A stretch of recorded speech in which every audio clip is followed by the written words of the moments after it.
At Century Arms, we're committed to supporting your freedom, your rights, and your way of life. With generations of craftsmanship and innovation, we proudly provide firearms that embody the spirit of liberty. Introducing the new Sharp Brothers MB-47 rifle, designed for precision, built for strength, and ready for anything. Whether you're on the range or defending what matters most, the MB-47 rifle is where generation meets innovation. For more information, visit us at centuryarms.com now.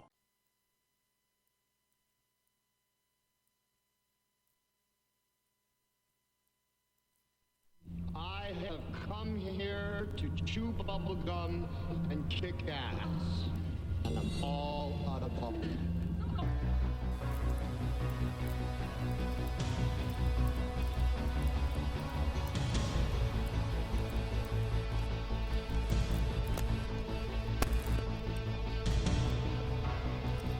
It's the connection. Yeah. You can mute me until, Why would I do that? That's weird. Ladies and gentlemen, boys and girls, children of all ages, welcome to the Bloviating Zeppelin's Berserk Bobcat Saloon. It is Tuesday, October 17th, the year of our Lord 2017. And you got a belly up to the bar. It's great to see you back.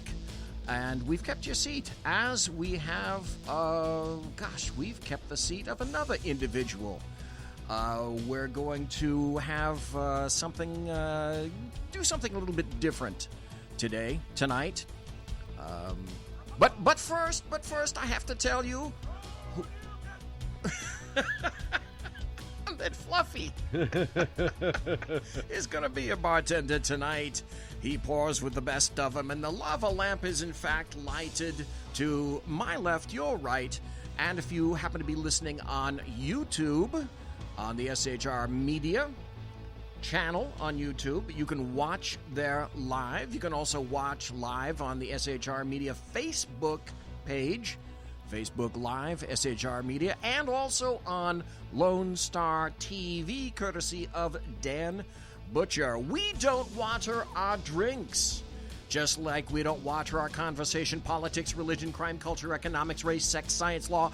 We talk about it all here at the saloon. Nothing is sacred, the speech is free, but the booze is not. All we ask is that you flush the toilet, jiggle the handle, and don't forget to tip your waitress. Tonight in the saloon, we have something that we haven't done before, and we were talking about it, and we decided, I decided that I'm going to do it tonight, and that's this. We have not really had one of these before, but I thought, okay, let's do it now because it's past due, I think. This is an SHR Media Network special report. And what we've decided that we're going to do is speak about the Las Vegas shooting. And essentially what this comes down to is Sackhead Shaun, who is obviously here tonight if you're watching, and I think it was last week or even week before, we were talking and texting back and forth like crazy. And we're going over a host of different theories and causes and probabilities of the shooting. And we both thought, it might be kind of interesting to see if we can go over some of this because so much stuff has changed. It's been only about 2 weeks. And usually in the first 24 hours, some people call it the first 48, you generally have, or you better have if you want to solve the crime, most everything hammered out. Well, in this particular instance, in terms of the Las Vegas shooting, we knew who the gunman was.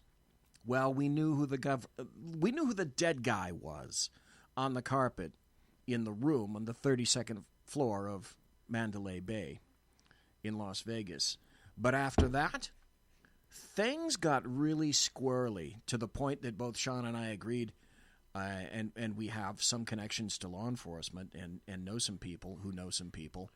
Who knows some people? Who knows some people. How does this work? Do I just talk into this? Yeah. Okay, I just didn't know. Yeah. I've never done anything like radio before, so I just... It's that strange silver thing. You'll have to help me out. That happens to be With the weird adjustment that apparently you're going to have to kind of jiggle every once in a while if we get an odd buzz. I'm an odd buzz anyway, so I'm beginning to think that unfortunately it's that mic cord instead of the connector. we can work on that. Back.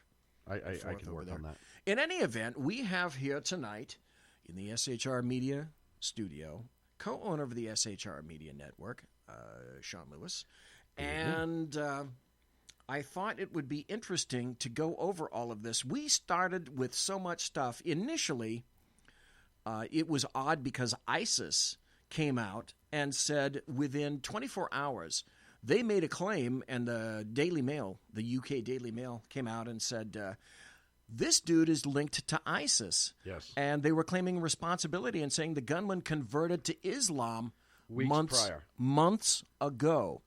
And that came out on the 2nd of October, which is the very next day. Now, the shooting occurred on October 1st. Mm-hmm. And the very funny thing is, and it's not funny at all, is that Shaun and I have been to Las Vegas. We went there in July for Freedom Fest. Just there. Right there. And, yeah, we were just right around the corner. Weren't we kind of across the lot from that place? Yeah, we were, during one of our ventures out, we were almost in it. And I know the area quite well. I've been to the Mandalay Bay enough times to know firsthand exactly what's around there.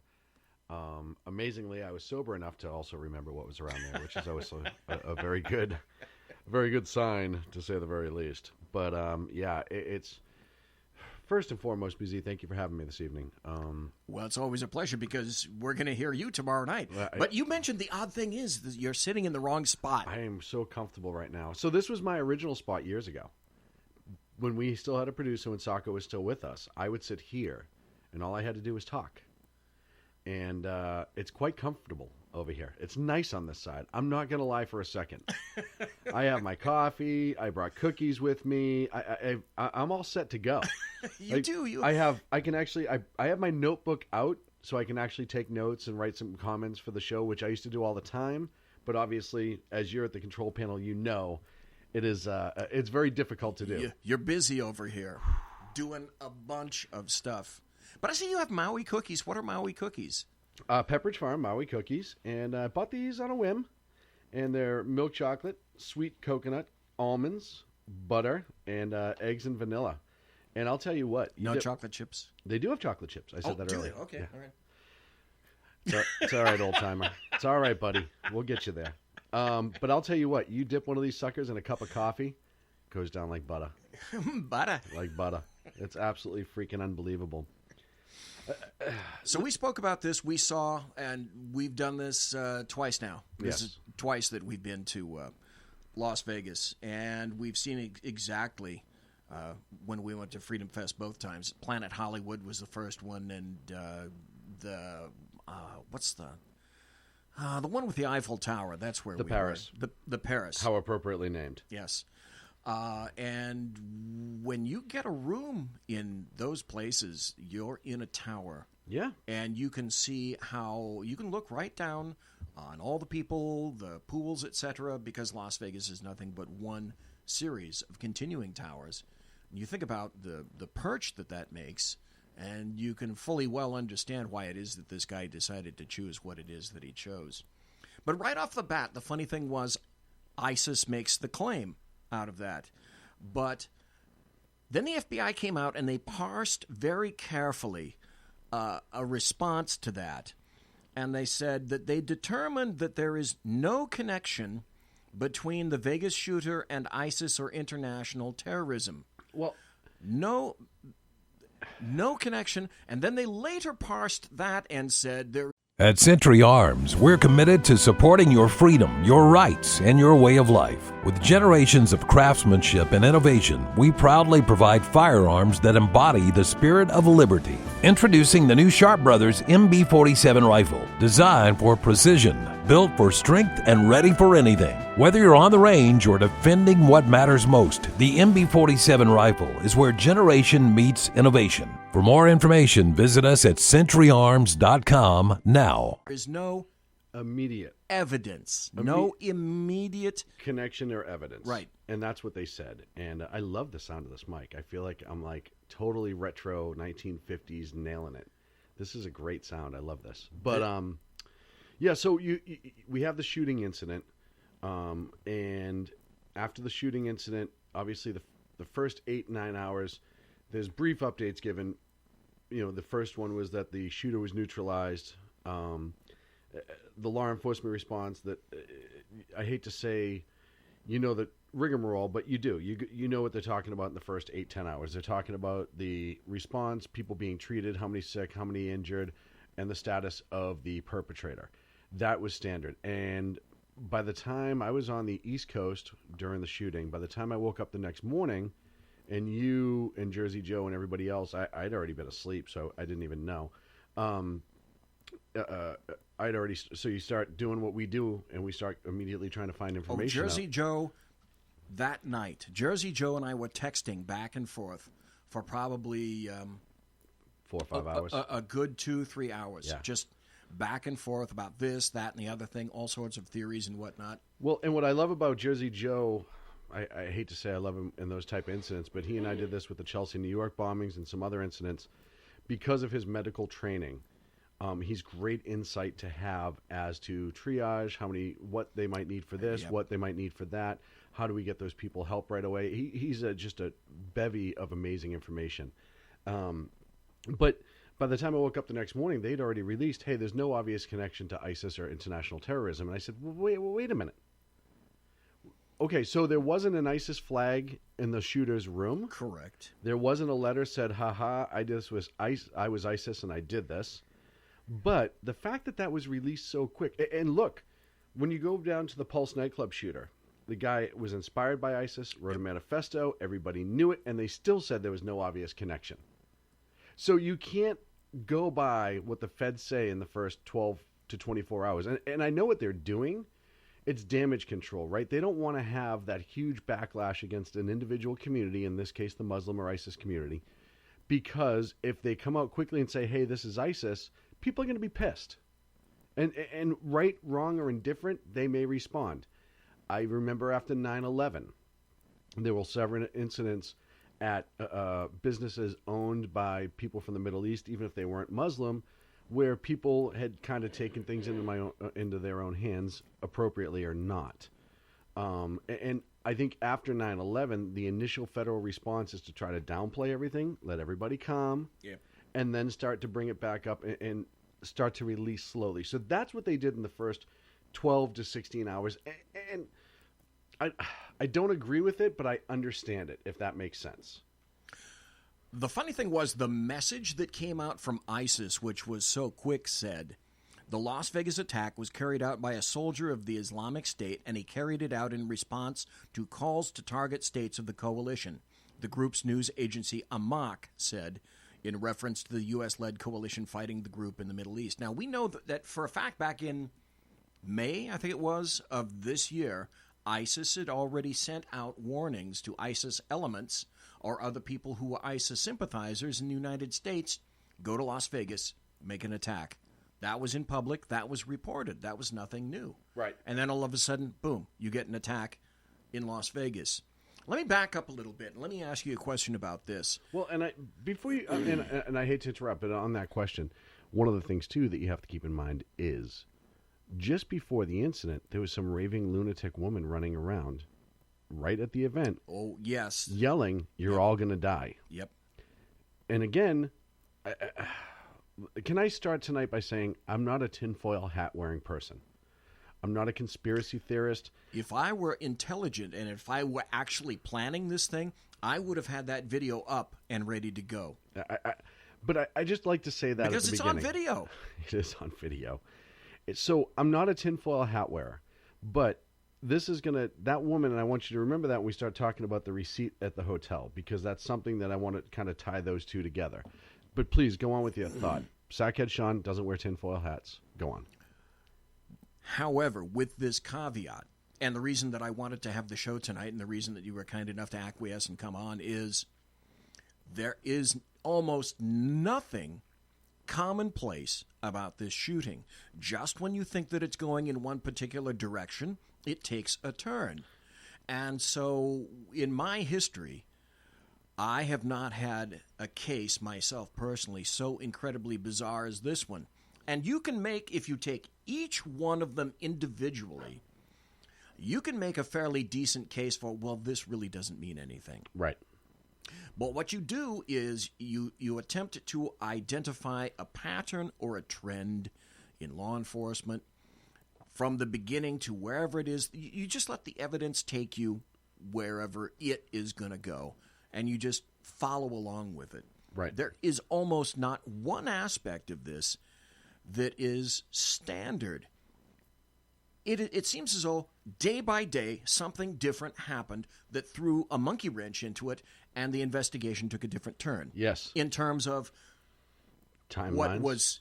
what was said, what specifically wasn't Mm-hmm. said, Very specifically. in terms of timelines, the revising of timelines taken individually. That doesn't mean a damn thing. Well, Because you're going to have mistakes enter into the entire event itself. well, and before, and you and I have talked about this, to give credit to the Las Vegas Metropolitan Police Department, you have to understand, and the people out there have to understand, I did a Facebook post about this. You have 58 who perished. Another 530 or 525 people who Yep. are injured either by bullets or in the crowd running away, whatever, they're injured. You have a homicide scene, mass shooting homicide scene that incorporates a large hotel, all the ground in between, concert and fairgrounds, and beyond. Because you have to remember, the bullets that didn't hit anything still traveled and hit other places, the gas tanks being one of them. You have to triage and treat. You have to get everybody to medical care. You have to neutralize the potential shooter. And then you have to try to lock it down and start preserving evidence. The first 24 hours to have them do all of that would be amazing. You're looking at 3 to 5 days, I bet, by the time they got that last evidence marker in place, and they're probably still finding things. But you have to understand, they're still processing scenes as we speak. You make an excellent point, and we're going to get to a specific situation that has to do with that. But you're right. There were, let's tot them out. There was one massive crime scene down below on the tarmac. Mm-hmm. There was a second crime scene up in the room. Basically, two rooms linked together. They are in the corner of the Mandalay Bay. Huge. Then there's going to be some kind of a crime scene that indicates that you had to get from point A to point B, meaning that this guy had to go down the hall, had to go downstairs, etc.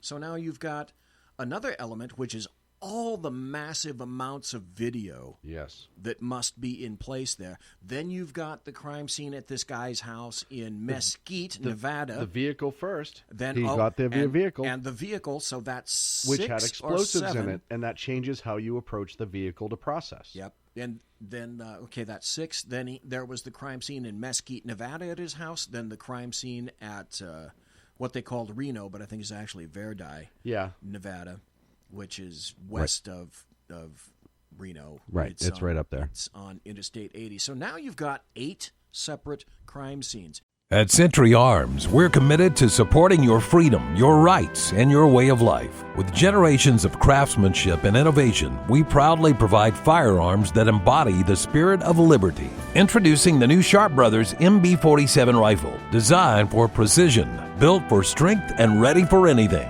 Whether you're on the range or defending what matters most, the MB-47 rifle is where generation meets innovation. For more information, visit us at centuryarms.com now. There may be more, as far as I know. We just do not know. Well, and if wherever the guns were traced back to, we'll have an element of investigation. The thermite purchase, the vehicle, will have an element of investigation. You are also looking at the planes that he owned. It also brought us to the Philippines for the girlfriend. Oh, this thing went around the world. So, I mean, you're looking at all of this in an incident that lasted an hour. You have to... There is no other incident that I can think of in the United States that has paralleled this type of incident. Yes, 9/11, but it was a totally different type of terrorism incident. And this was to have a mass shooter, the only thing I can think of that would be close would have been Columbine. That would have been close. Yeah, but that was really, really isolated, very isolated. It was very isolated, but I'm talking about how big the building was. That was a Okay. very large school. That's a lot of scene to process. But it stayed in one building. You look at the Pulse nightclub, stayed in one building for the most part. Yes, the investigation brought them to the car, to his house, and to see some other people. But the crime scene itself was condensed in a very small building, which is why he was able to be as homicidally effective as he was. This was the same type of idea from the shooter and whoever perpetrated this. It was a target-rich environment, which I know it sounds horrible when I'm talking about fellow Americans who have perished, but it's a reality. It was high volume, high target. It was the same type of thing that the Pulse nightclub shooter, and I'm relating the two because it happened so recently.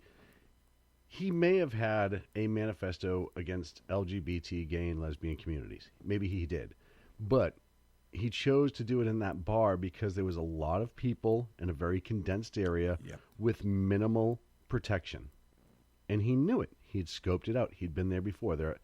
People say, well, he was also gay. None of that matters when you're talking about carrying out. You're not talking about motive. You're talking about effectiveness. Tactics. You're talking about the tactics of that situation. Absolutely. Totally different. So you now have this ginormous crime scene, and you have to understand, and BZ, you know this better than I, the amount of personnel that it takes to cover that. That's another massive issue. Everybody seems to think that there are only two agencies involved in this, the Las Vegas Metro Police and the FBI, and that couldn't be more wrong. No. Because you've got the state of Nevada elements involved in it. You've got local and state EOD technicians involved in it. You've got BATFE agents involved in it for the explosive aspect, ATF. and also the weapons aspect of it. You've got local evidence techs making evidence collection. You've got the FBI's ERT, which is the evidence response team, making collective efforts on that. You've got whoever did the autopsy, wherever the body was taken. You've got those individuals making the examination. Well, and before we leave the crime scene, let's talk about other people that are involved, right? You have LA County and LAPD sent evidence technicians. You have evidence technicians from all over the West Coast who are assisting in this investigation. It was huge, massive. You have, so that's just the crime scene itself. And when I talk about from all over, I mean all over. You have evidence dogs coming in. If anyone's ever worked a dog and knows how you work a dog, they're looking for scent of people or bullets, and they can do actual ammunition rounds, live or dead, etc. And when they're out in those fields, you have to believe that they were running dogs out there to try to pinpoint any sort of munitions that may have fallen. You start looking at through the automobile, through the room, for him, any clothing. You're looking at thousands. And when I say thousands of people involved in this investigation right now, that's probably a low number. I would guess by the time the number is done, people who have touched this investigation in one way or another, you got to be looking at 2,000 to 3,000 people. I would say that might be about right. You've got a massive amount of people that are involved in that kind of thing. The odd thing that I found out when I made mention of this UK Daily News report on the very next day in their relationship with ISIS, one of two U.S. officials discounted Islamic State's claim of responsibility and said there was a reason to believe that the shooter had a history of psychological problems. Stop. That's on the first day. The second day after October 2nd. So what did we learn? We learned that, there was another conflict. No, he didn't really have psychological problems. Right. He may have been dispensed a Valium or two. These days, probably 50% of the United States is on some kind of psychotropic med. So that isn't an aspect. So it simply continues. Then following that, ISIS doubled down on that. Mm-hmm. And about a week later... Well, and let's talk about the psychotropic drugs for a second. Okay. I want to go back to that. You have the FBI releasing, without touching their computers, his computers, You have the FBI saying, hey, we have no known evidence to terrorism. But we know nothing about this guy. We were able to find his doctor pretty quickly, and we were able to know that a couple times he's taken Valiums. And I said to myself, in the days of search warrants, HIPAA, and a lot of other things, how did they get that information so goddamn fast?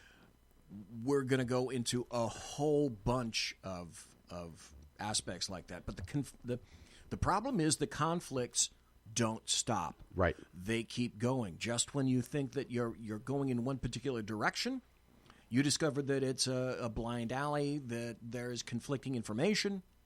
And that's what makes this thing so devilish. You and I both know that homicides, major cases, have what are called holdbacks. And Yes. holdbacks are... you decide that you're going to hold back certain information so that if you receive information and it includes whatever may be part of what you've decided to hold back, then you know that the person providing that information, that's good information. So the question that I asked from the very beginning is, what were the holdbacks? How many of them? And my thought was there must be an arseload. And here's why you know there's a ton. And I talked about this today with my friend Nate and my friend Nick at work. You know there's a ton of holdbacks because of the press conferences that are being given with nothing being said. There's a lot of updates that aren't updates. There's a lot of talking that isn't anything. This poor sheriff has... And I feel for this guy because I think this guy is a legitimate guy. He's a good guy. Yep. I know where you're going. He's a good guy. I believe he's one of the pack of good guys. Yep. However, The political pressure is incredible. Who can say that they've experienced in the United States anything like this Exactly. before? Exactly. And yes, he's the sheriff, essentially the police chief of a large metropolitan major city. One of the biggest departments in the country. And no one has gone through this. So Right. You're right. I feel for this guy. I do. And the beast needs to be fed. The beast demands to be fed. But you're right in terms of he kept coming out, and I guess he realized he had to feed the beast. But in terms of doing that, he ended up saying almost nothing. Well, and that's the FBI response, right? Even if we have nothing to say, we're going to keep giving you guys press conferences to keep you happy. We saw that with the Boston Marathon bombers.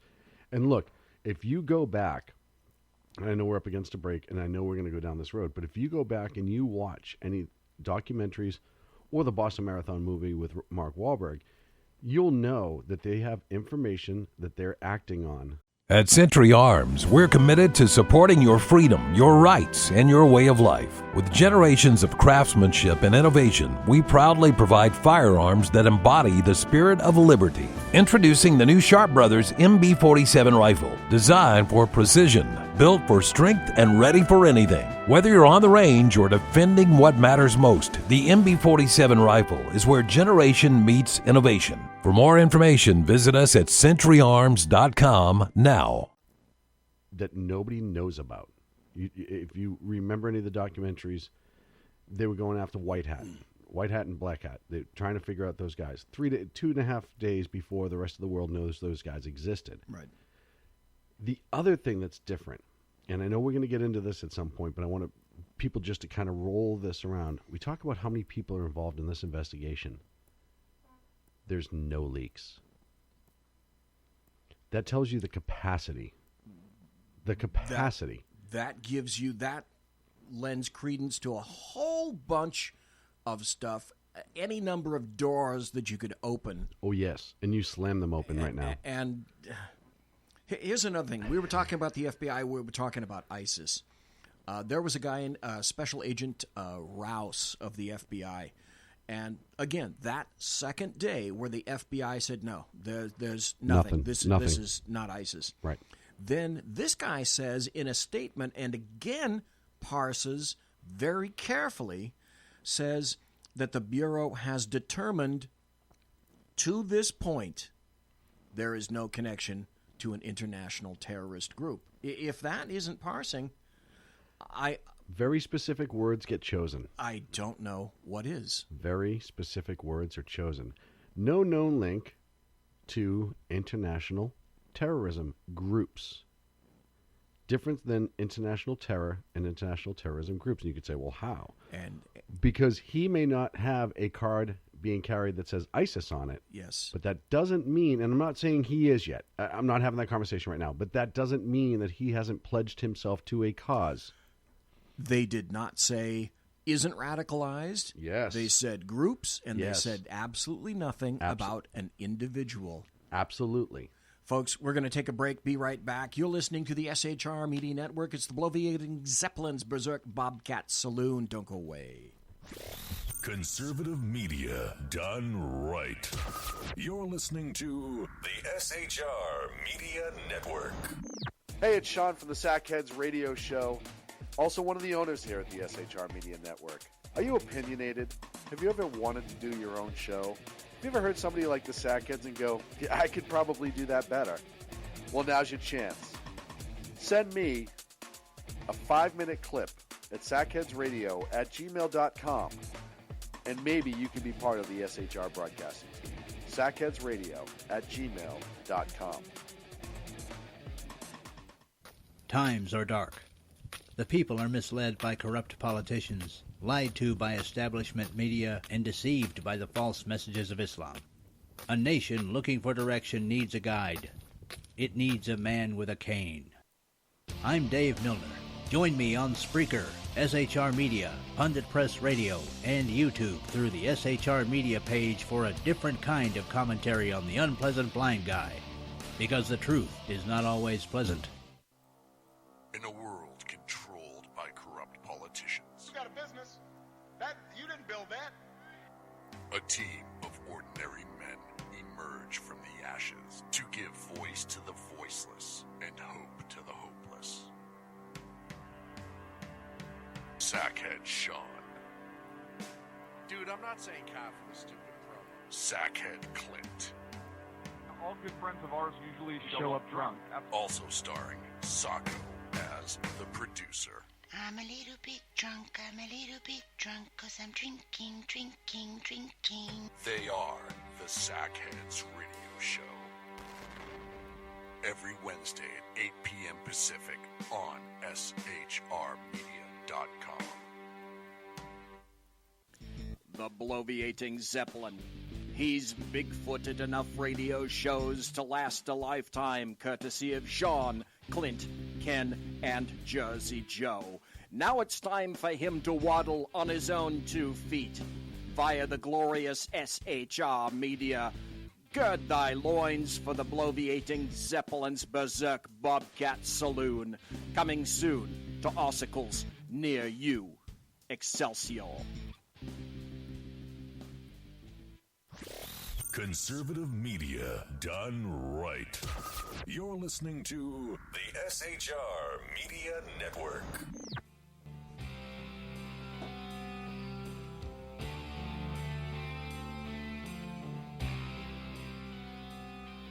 Ladies and gentlemen, boys and girls, children of all ages, you are listening to the Bloviating Zeppelin's Berserk Bobcat Saloon, live and direct from the SHR Media Studios.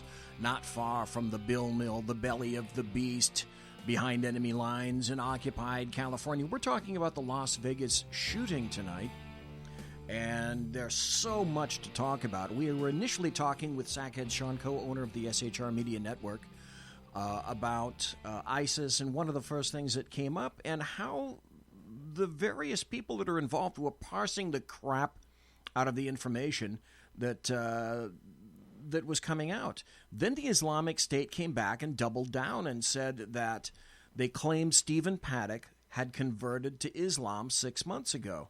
So that's in the air. Now, since then, about a week ago, I haven't heard much of anything about him in terms of ISIS. But we noted that radicalized, they really didn't say much of anything about an individual, about him having been radicalized. And so, like we said, what you don't say sometimes is frequently can be more important than what it is that you do say. Yes. Then there was this article that came out that said former Trump campaign official reports Las Vegas shooter made ISIS tape.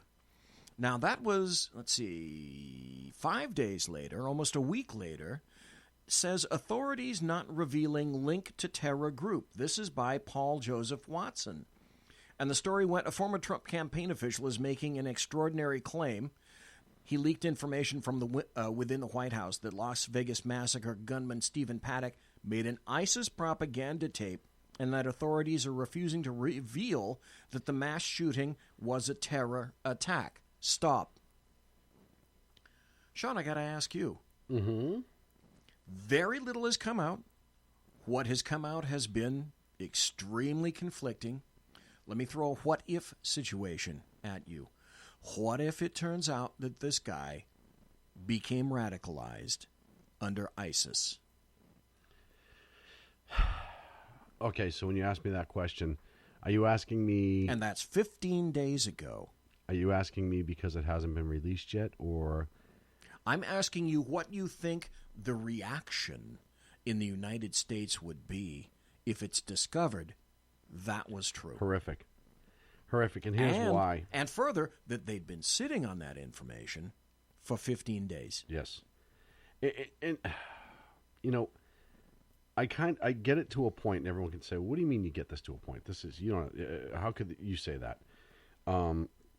You don't trust the FBI, and you don't trust government. And I said, well, to a point, you're 100% right. But I also understand part of the investigation. I understand how they have to approach it. And just like I was talking about before break, you saw with the Boston Marathon bombers and holdbacks, if they know who they're looking for, or they think they know who they're looking for, or maybe they don't know who they're looking for, but they know there's other people, they don't want to scare them into flight. Right now, and I know even me saying this might even be, it's not like these people probably didn't think it, but right now, they kind of have the element of playing Mickey the Dunce, where it's like, well, I don't know. We don't have anything, right? We don't have anything. Hoping that it keeps... At Century Arms, we're committed to supporting your freedom, your rights, and your way of life. With generations of craftsmanship and innovation, we proudly provide firearms that embody the spirit of liberty. Introducing the new Sharp Brothers MB-47 rifle, designed for precision, built for strength, and ready for anything. Whether you're on the range or defending what matters most, the MB-47 rifle is where generation meets innovation. For more information, visit us at centuryarms.com now. Them underground enough, or hoping that they think they have time to flee and come up on a radar somewhere. I understand that part of it. However, we start getting into the question of, when does the country have the right to know, and when does it not? It's a hard question to answer. It's a very difficult question, particularly considering if you're trying to determine where these potential suspects, further suspects, or further persons involved in some fashion may be. Let me ask you this, because I think it leads to this question. Do you believe that he acted alone? No. Okay, now, so what are some of the indicators to you that makes you believe he did not act alone? Okay, so let's talk about acting alone, right? You have a how old was he, 66? 64. 64-year-old man. I don't know the type of health he is in. However, I do know that if he is the lounge lizard casino player that they say he is. And that's what I expect, looking at photographs. I don't believe that he's a health nut. I don't believe he is a 64-year-old man that runs marathons. So now I immediately have the physical question of, how did he single-handedly get all of that firearm and ammunition and all of that stuff up into the room by himself? And hide it enough that when the people who delivered food and cleaned the rooms every day and all that other stuff have been around, nobody saw anything. That's my first indicator. Number two, the shooting itself. Now you're concentrating on things that I think few people have thought about. Endurance. The physical aspect yes. of actually having to do what he did. Yes. So bump stock, fully automatic doesn't matter. You talk to anybody who's served in any of the teams, SWAT, SEALs, any of our special ops guys. You talk to any of them and you say, hey, how long can you go full rock and roll before you're just completely exhausted. You're starting to lose your muzzle control. You're starting to lose, even guys that have been overseas fighting, to be sustained for the period of time. And what are we talking, 14 minutes of shooting? Yes, and literally hundreds and hundreds and hundreds. Hell, he shot 200 rounds through the door. Right. So now you're looking at, I believe there was 6 weapons that they found that had jammed. So that is 6 weapons that he had to discard, pick up a new weapon, and begin to engage again. And that takes time. That does take time. I also have questions as to the type of firearms that were in the room. So fully automatic, endurance, I don't think the guy has it. He wasn't former special forces. You start talking about his accuracy. Now, I know that he's using a long rifle with the bump stock into a very, very target-rich environment with a lot of people. However, he did not have tracer rounds. He had no way other than guessing when he saw people go down where his rounds were actually going.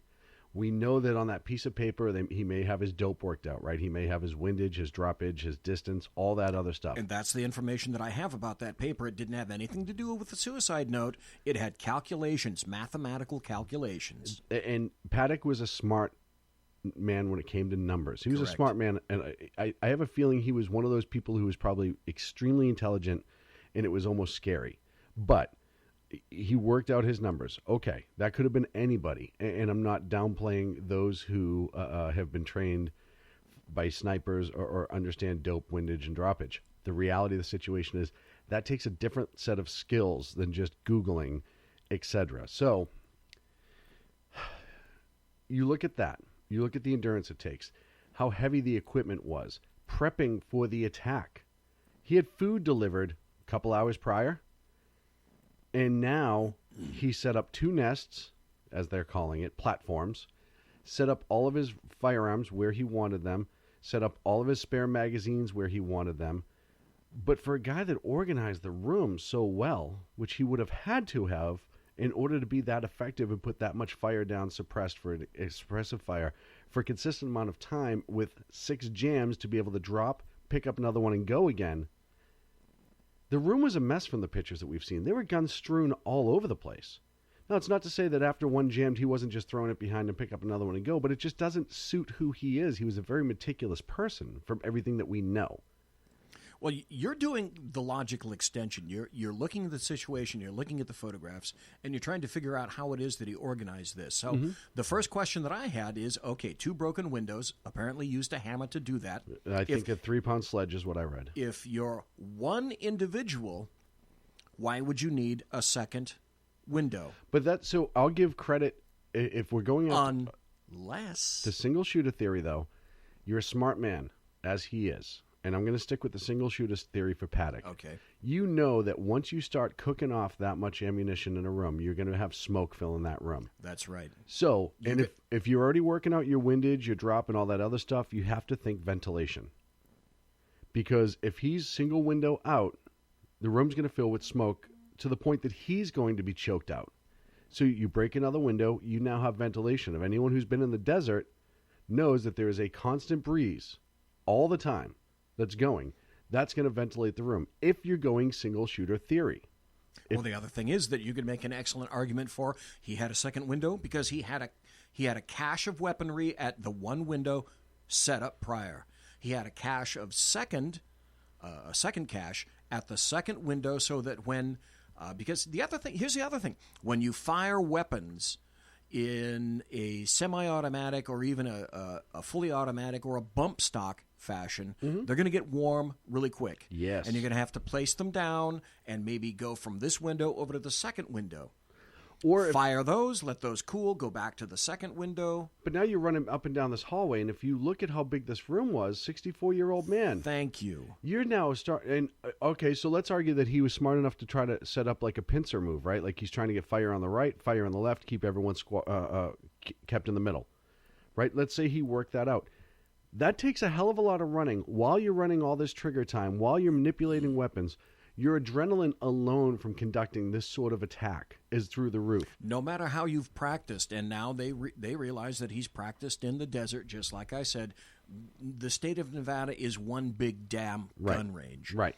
And even though you've practiced and become familiar with all these weapons, just like you say, the adrenaline dump is massive, absolutely massive. So I would suspect that some of those jams may have come from him basically limp wristing or limp shouldering a rifle. Yes. And caused a stovepipe or a misfeed just from that. And that can be directly attributed to the massive course of adrenaline that's running through his body. So do you see how conflicting it is, folks? It's really hard to imagine that one person pulled off this act. We can make a good argument for there was one guy, 2 windows, ventilation, etc. We can also make another argument for 2 windows, 2 guys. People, or more. Or more. We don't know. And I say more for a couple different reasons. And look, let's look at his setup, right?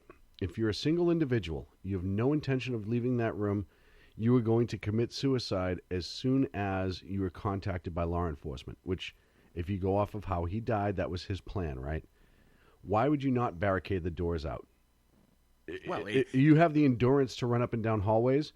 You can drag the bed, you can drag the couch, you can do all these things to the single entry and barricade that doorway so you're making them breach a hard wall. If he's intelligent, and we say he is, then why wasn't that done? Also, he has all that thermite down in the car. He had all that ammonium nitrate. That clearly indicates further action. Why did he not booby trap the entrance to the room? Here's another thing. At Century Arms, we're committed to supporting your freedom, your rights, and your way of life. With generations of craftsmanship and innovation, we proudly provide firearms that embody the spirit of liberty. Introducing the new Sharp Brothers MB-47 rifle, designed for precision, built for strength, and ready for anything. Whether you're on the range or defending what matters most, the MB-47 rifle is where generation meets innovation. For more information, visit us at centuryarms.com now. That you could have done. We know he had an ass load of money. Yes. He bought 2 rooms that connected. Why not buy a 3rd room?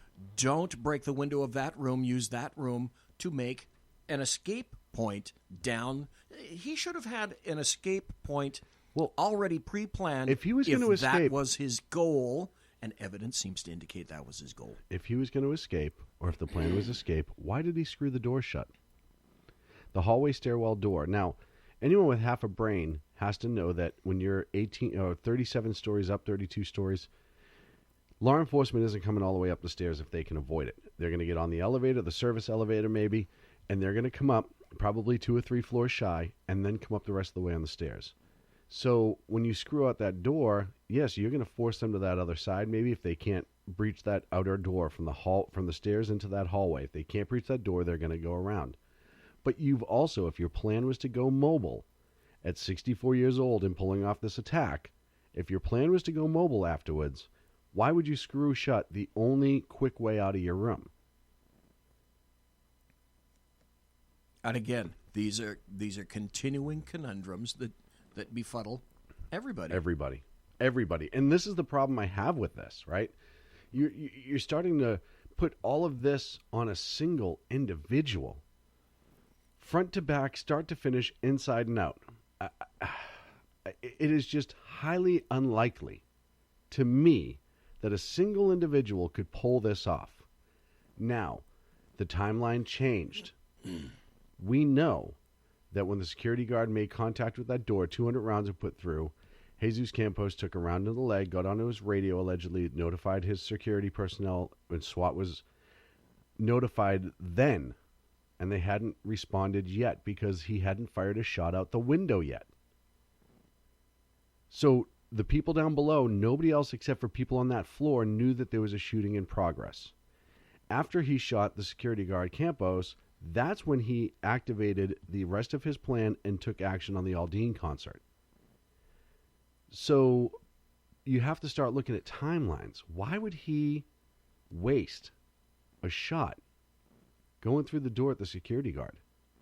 If he's a smart and intelligent person, okay, so you have your camera set up, and maybe this guy will find your cameras, your counterintelligence that he set up, counter-surveillance rather. Well, see, again, another good point. We know for a fact he had cameras in the room. We know for a fact that he had a camera outside the room. I don't know, Wi-Fi, whatever the hell it was. So I can tell you exactly the type of cameras are. They're a Wi-Fi home camera. They don't have a recording option per se. They don't have a hard drive attached. They might be exactly like the cameras that we're using right now. Not even like those. All they take is a power source, and you can buy a router and set one up in any room you want. It doesn't have to go online per se. It just has to communicate with the network that you're on to be able to access it. It can be an internal network versus an external network. So he has counter surveillance. But again, another question. A peephole camera. He has a camera that is designed to go on the peephole and see out the door. And if you know anything about cameras, those are very, very specific in order to adjust for distortion of a peephole. You can't just put any camera against it and have the same visibility as you would as a specific peephole-style camera. You've got a fisheye anamorphic lens, which is what that's called, affixed to that door. But that begs the other question again. If you install all of this stuff and you intend to die in the room, why do you do that? And why do you commit suicide? Honestly, why do you commit suicide? If you're going to die in that room, or if you're going to commit suicide, you're down the end of that hallway at the corner waiting for them to come down the hall, and you're going to pull the trigger just before they hit your room. Okay, you have counter surveillance. You can see them. You know when they're coming. Exactly. So why would you do all that, not barricade the door? The not barricading is the biggest thing to me so far. You only don't want to barricade if somebody in that room wants to get out. If he's going to commit suicide in that room after committing this hellacious and terrible act, why would he not barricade the door so he could continue to engage that crowd until the last possible moment? And he didn't. It was a very easy breach that they made considering. Let's see, when was this? October 10th. The timeline changes. Las Vegas police on Tuesday last Tuesday, defended changes in the timeline of the deadliest shooting in modern United States history. They say Jesus Campos, a guard at the Mandalay Bay Resort and Casino, was shot by Stephen Paddock at 9:59 local time, 6 minutes before Paddock opened fire. 6. In a country music festival below. So here's the other thing about that. 6 minutes. Why? Why was there a delay? Why that massive delay? Because as soon as you fire out into the hallway, you're going to engage. Any logical person is thinking, well, fuck it. Everyone knows I'm here. It's time to go. We need to engage. Right. Now, I've heard the argument that maybe Campos scared him and he wasn't quite ready. He was doing his last-minute prep. He shoots Campos. He finishes the last couple things he's got to do, and he goes. Maybe. I don't believe that. I don't believe that whatsoever. I think that room was fired, ready to go. Planned this for days. He's been up in that room for days. So let's say there was other shooters. That 6 minutes after the rounds were blasted out that door could very well have been when Paddock met his demise before the attack. There's a running theory that he was alive during the entire attack. If there was somebody else there, and again, I don't know, and this is a little tinfoil hat-ish, I understand that, but if there are other people in that room, maybe Paddock offed himself immediately when the guard was there going, uh-oh, the gig is up now.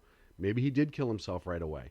And then whoever else was in the room had that freak-out moment of, what do I do? Do I run? Do I stay? Do I run? Do I stay? Well, screw it. We're already here. Let's go.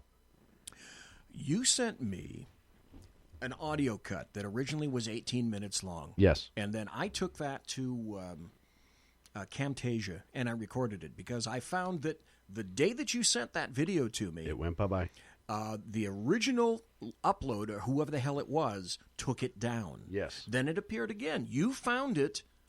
You and I were texting back and forth, and I said, look, I was looking all over for this thing, and I can't find it. You came back and said, okay, here it is. It's gone to another place. So I went to Camtasia, and I downloaded it. For whatever reason, it's still there under that particular individual. And, folks, I have it. Listen, because on this, maybe you can do a little bit of a setup as to what this was. So this is the taxi cab driver. A lot of the taxi cab drivers have their own in-car cameras for numerous different reasons. Insurance, whatever, doesn't matter. They have it. This is a taxi driver who was approaching the Mandalay Bay for a pickup when the shooting started. You can hear the taxi cab driver articulating some things, mostly just interjection, not necessarily factual. But you start to listen to the rounds, and you start to listen to the gunfire, and you start listening to echoes. Yes, exactly. And I'll explain. I understand that echoes are different depending on where you are, right? If you have sparse buildings and some are bigger than others in the background, Then by the time the sound hits maybe that first building and then travels to that second building, you will have a delay in response. But it will be consistent to the original sound. Folks, I want you to go to this right now. We're going to play it in just a minute. I don't know if we're going to have time to play the entire thing. But obviously, because it's a video, one of the primary points of this video is we believe we know, that the shots were coming from the 32nd floor. If you go to this video, and I'm going to give you the title on YouTube so you can go there and watch yourself and tell us what you think. In this video, the reason it became so important is there's visual evidence to indicate there were shots fired from a much lower floor. Yes. Now, also, when I play this video, listen to the irregularity of the gunfire. When you hear irregular, cyclic fire, that's the... At Century Arms, we're committed to supporting your freedom, your rights, and your way of life. With generations of craftsmanship and innovation, we proudly provide firearms that embody the spirit of liberty. Introducing the new Sharp Brothers MB-47 rifle, designed for precision, built for strength, and ready for anything. Whether you're on the range or defending what matters most, the MB-47 rifle is where generation meets innovation. For more information, visit us at centuryarms.com now. Bump stock. Yep. And here's the other thing. You talked about physical, the physical element of that. A bump stock, as opposed to a fully automatic weapon or even a semi-automatic, tends to beat the crap out of your shoulder as well. That's physically demanding. And your trigger finger. Yes. And an excellent point, because when you hear the cyclic rate slow down, that's because he's getting tired. The pressure is coming off the trigger finger. It's slowing the recoil of the bump stock and slowing the rate of fire. Yep. So let's listen. By the way, if you want to go there, go to YouTube. The title of this is called Taxi Driver Video, the Zapruder film of the Las Vegas shooting, uncut, unedited, 18 minutes long. So if you go to YouTube and just put in Taxi Driver Video, Zapruder film, Las Vegas shooting, you should be able to get to it. So it's 18 minutes long. I want you to listen very carefully. And if you get the video, watch for the secondary fire. Listen to what the echoes are.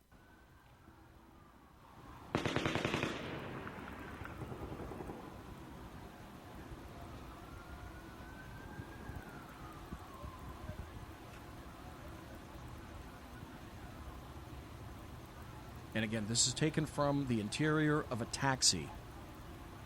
And they have no idea what's going on yet. Yeah, it does. It sounds like automatic gunfire. And when this was rolling, the shots had already been fired, the first couple rounds of shots. That's why you can hear first responders responding in the background. Yep.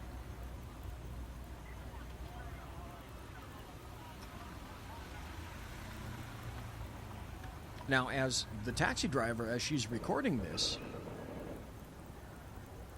Now it sounds like it's coming from farther away. Can you pause it a sec? Yeah. Did you hear that? She says it sounds farther away, and she specifically makes a comment about the distance. Right. And so you get that first volley in that's on this tape. It's extremely loud and present. Now, perhaps she was under the corner of the hotel, and he was 37 stories up directly. And now she's in the same spot, and he's moved back into the other room where the other window is broken out. But the amount of concussion that you're getting out of that first volley of rounds, the da-da-da-da-da-da, was piercing, even on the camera. The second one is very muffled. So he was either further into the room, he didn't go as close to the window as he did the first one, or he was further away, or the shots were coming from elsewhere. And again, you decide, because right now we don't know. With this addendum, her camera hasn't moved. Nope. So from the first initial shots we heard until the ones that sounded like they were further away, she has not moved her automobile at all.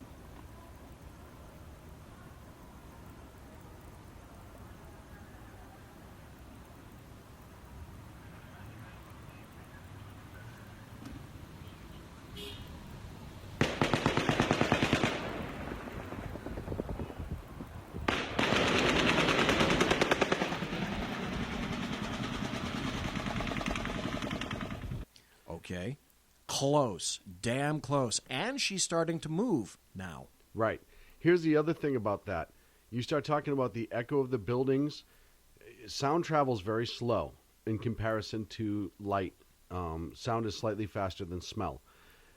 You look at the response of that first volley of rounds, and you had about a half-second delay.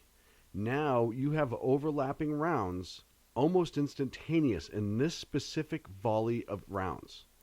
Also, if he's firing at this rate of speed where he's hitting on one side, walking down the hall, hitting on the other, walking down the hall, hitting back and forth, if you're going on that theory, single shooter walking back and forth, how is he able to fire the amount of rounds when he's doing 30-round volleys in a 10-minute period by himself? Well, and we know the distance between those two windows wasn't 5 feet. No, you're talking 35, 40 feet. So there definitely had to be a pause if, in fact, and he was moving. That could be the pause, is that he's moving back and forth between the two windows. Back and forth between those windows. I will absolutely agree with that. But it does bring up some questions when you listen to that very last volley. How many actual shots were being fired by how many weapons? Folks, we're going to take a commercial break. We're going to come right back, and we will continue playing that video because I find the audio on that incredible. It's incredible. And again, go to that video, the Zapruder film, Las Vegas shooting on YouTube, and watch it. And you tell me if you don't think that you see flashes of light that correspond with gunfire from a much lower floor. Folks, stay tuned. We'll be right back. Conservative media done right. You're listening to the SHR Media Network. Hey, it's Shaun from the Sackheads Radio Show, also one of the owners here at the SHR Media Network. Are you opinionated? Have you ever wanted to do your own show? Have you ever heard somebody like the Sackheads and go, yeah, I could probably do that better? Well, now's your chance. Send me a 5-minute clip at sackheadsradio@gmail.com, and maybe you can be part of the SHR broadcasting team. sackheadsradio@gmail.com.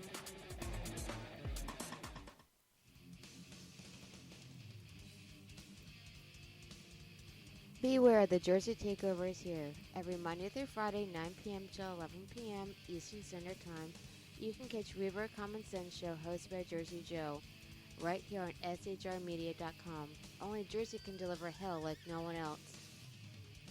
So consider this your fair warning.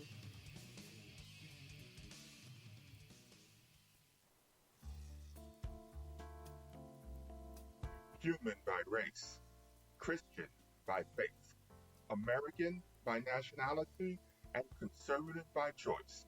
Reverend Ralph J. Chittum Sr. is the right guy on SHR Media from 8:05 to 9 p.m. Monday through Friday. And if on the rare occasion I am ever wrong, I will still always be right. The right guy on SHR Media. Power brokers use corrupt politicians, deceptive Islam, and lies from establishment media to turn the once shining city on a hill into the city of the blind. What do the elites fear? One man with a cane. I'm Dave Milner. Join me at SHR Media, High Plains Talk Radio, Spreaker, iTunes, and YouTube for a different kind of commentary on the unpleasant blind guy. Because truth is not always pleasant. Hello, I'm Tim Hart. I'm the guy BZ hires due to his shameless contract with the SHR Media Network to voice his promos. He'd like me to tell you that the Bloviating Zeppelin's Berserk Bobcat Saloon radio show can be found on SHR Media Network, Spreaker, and YouTube every Tuesday and Thursday night at 11 p.m. Eastern and 8 p.m. Pacific, featuring right thinking from a left brain and doing the job the American media maggots won't. You'll find that the speech is free, but the drinks are not. There, in the saloon, just when safety pin manufacturers are running out of metal for the diapers of the leftists, BZ is sending his personal drones of freedom into the wheelhouses and ossicles of lovers of sovereignty and liberty nationally and globally. Broadcasting behind enemy lines in occupied California, BZ swears that no rights were harmed in the making of this promo. This is Jersey Joe, host of the Reaver Common Sense, and you're listening to SHRmedia.com.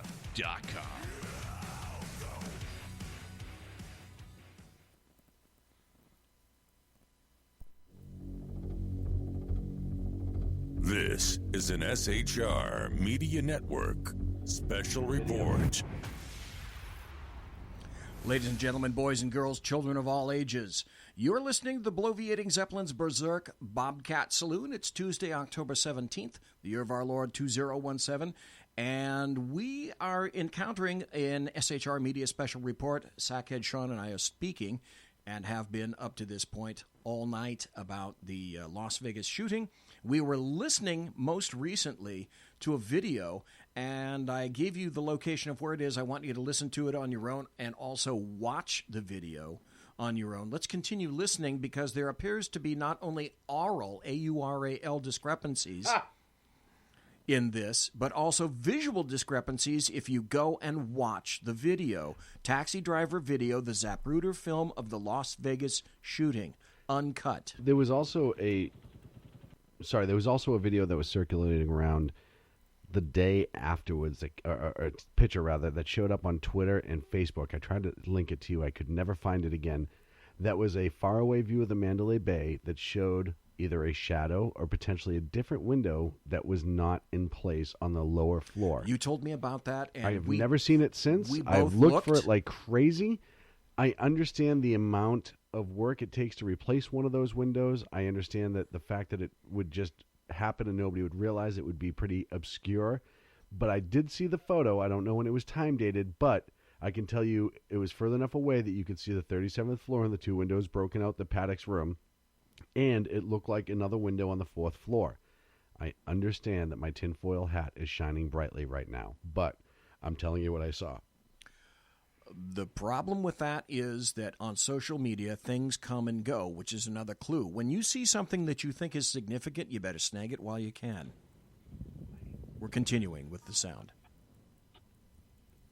And again, this is the interior of a taxi cab driver.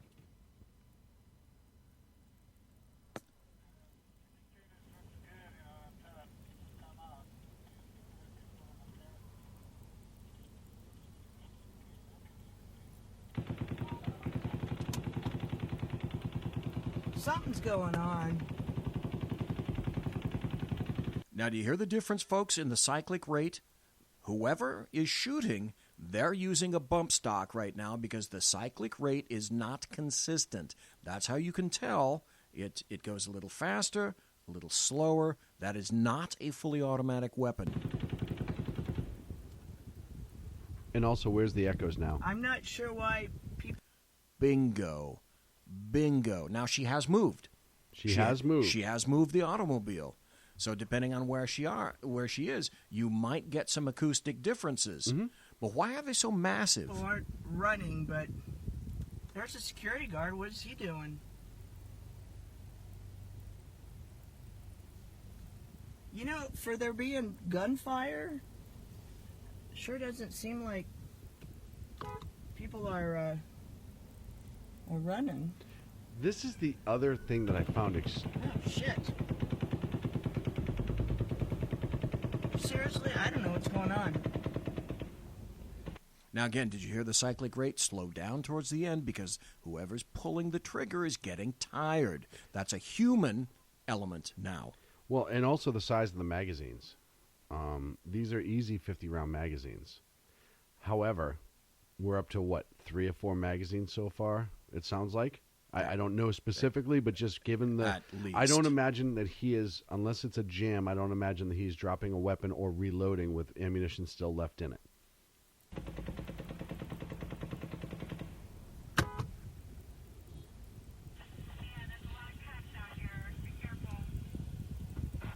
Now the taxi drivers are starting to talk. Where are the cops at?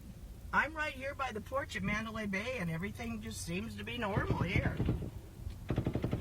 Okay, now stop. I have to make this interjection right now. She is there is an absolutely unimpeded view between her car and the Mandalay Bay in the background. There is nothing in between her automobile and the Mandalay Bay. You can see it because it's lit with the vertical stripes.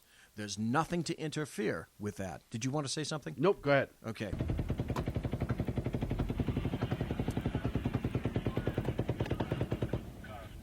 And you heard the cyclic rate slow down, so we know what he's using. But he also knows, and some of that could be mental, he knows he's getting to the end of his magazines. So he's releasing pressure a little bit.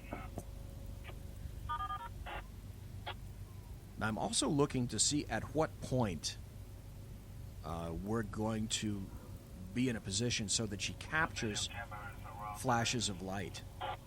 I mean, right now, she is directly underneath the Mandalay Bay. She's, if you know the Mandalay Bay, she called it the porch. It's almost right underneath where he was, if my memory serves. But the other thing, too, is, in BZ... Yeah, we're just all sitting... We're just... You'll also notice there's been no response to the hotel yet that we can hear. Pause it for a sec. So, I don't know what their response is for Las Vegas PD for an active shooter in the hotel. I don't know where they would respond to. Mandalay Bay is a very giant property. I understand that.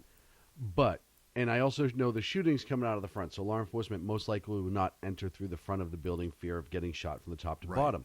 However, you are not hearing, in the background right now, the same sirens that you were hearing earlier. Because if they were there, you would still hear them. There would be the Doppler effect, but you would still hear them in the background. And the audio from those sirens would be bumping off whatever the firearms are bumping off of. Now, maybe they were shutting down early. Anyone who's worked in law enforcement, you know that sometimes if you're getting to a scene, you don't want people to know you're there, i.e. a bad guy, you're going to shut down a block and a half, 2 blocks away. Bingo. But this is also a major, incredible response that's starting, and a lot of those people are just going. And you would... And maybe they go into the back. Everyone would be responding on this. You're already looking at an 18, 19-minute... Because, you remember, Campos was shot 200 rounds. The call went out, shots fired, 37th floor. Campos was hit. The call was already to LVMPD. So they would already... You'd already have the first couple units on scene arriving to the hotel before they could even know that there was an active shooter outside the hotel. And that they did have something to fear going to the front door. And like I said, they probably have a set response run schedule where they know which door to show up in order to get to area X, Y, and Z. Those guys are amazing at what they do. They know how to get out of those hotels very, very quickly. But the fact that you're not hearing sirens galore, even going to the other side, is just very weird. You'd hear a massive amount of sirens. Yes. And yes, even if you were shutting down 2 blocks, 3, 4 it's blocks a concrete away, village. You still would hear this response. I just talked to the Metro Police over here at the airport. They said do not go to Mandalay Bay. There's multiple shots fired, and they need lots of medical there. Do not go to Mandalay Bay. Stay away from there. Now hear the variable cyclic rate again. Bump stock. All right, I'm leaving. This is ridiculous. I don't know why people aren't leaving. This is insane. So that's the other strange thing with all this, BZ. Pause it. If Campos was shot 6 minutes before the attack took place, 200 rounds, you would think that information would travel fast through that, through the casino, and evacuations would have started. Exactly. There would have been some... You know for a fact there are already active shooter plans on file. Absolutely. With each and every major hotel here. And once they hit that evac note, or maybe they're just evacuating the people upstairs. I know it's Vegas. If you know anything about Vegas, the gaming will go on. That's one of the Vegas's mantra. It will always be gaming, and that's not... it's the reality, because that's where the money is made, is on that gaming. At Century Arms, we're committed to supporting your freedom, your rights, and your way of life. With generations of craftsmanship and innovation, we proudly provide firearms that embody the spirit of liberty. Introducing the new Sharp Brothers MB-47 rifle, designed for precision, built for strength, and ready for anything. Whether you're on the range or defending what matters most, the MB-47 rifle is where generation meets innovation. For more information, visit us at centuryarms.com now. Floor. It's not events. It's not anything else. It's the gaming floor. However, once you say there's an active shooter in the building, I cannot imagine that they would risk not evacuating everybody. And if Campos was truly shot 6 minutes before the first round went out the window... That's 6 minutes for you to at least instigate that program. Activate that program and start getting people out. And you're going to have people who are fleeing that floor itself. 37th floor of the Mandalay Bay, you can't tell me that people didn't hear those 200 rounds and started to haul ass, get down to that lobby, run through, somebody shooting upstairs. You're going to get the fire, screaming fire in a theater. You're going to get the people that don't listen to directions and don't go out the right door. Take it from me. I've seen it happen Always firsthand. happens. Now, in this, I should like to point out for the people looking at the video, I have not seen one person looking like they're upset. Anybody. It's bizarre. In this video, and she comments on that.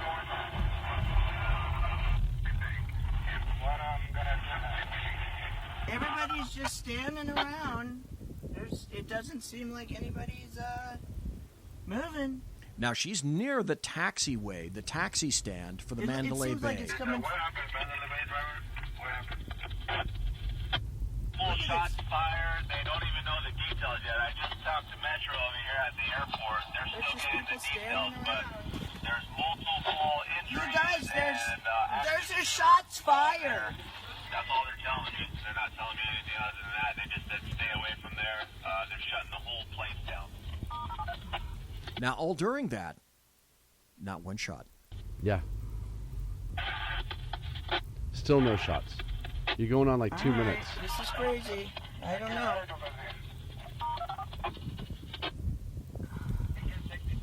So what's he doing? Is he reloading? No, he wouldn't be reloading. He's been practicing this for months. He's had this set up for days. So he sure as hell is not reloading. What's causing him not to fire? It seems like it's coming from... Okay, stop. Here we go. It's at 4 minutes and 57 seconds. If you start this video at about 4:50, 4 minutes and 57 seconds, you're going to see some flashes. Now, listen for the gunshots. From up there. Oh, shit. Right there, 4:57. You can see clearly in a lower level there are flashes of light corresponding exactly to the shots you hear.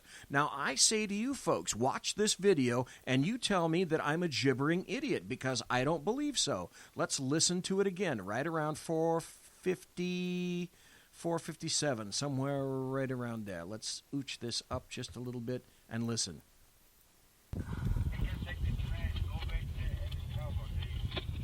It seems like it's coming from up. Okay, now you've got a view of the Mandalay Bay and the vertical lines of that motel. There. Oh, shit. And the flashes start when the gunfire starts, and the flashes stop when the sound stops. And we know sound travels slow. Well, and this isn't more than about maybe 100, 150 yards so that's my from point. where she is. That's my point. For it to be corresponding that well with the sound and the shots. That's close. That would be amazingly close in an open area. And if you doubt me, folks, go, like I said, find the video, go listen. All right, I'm out of here.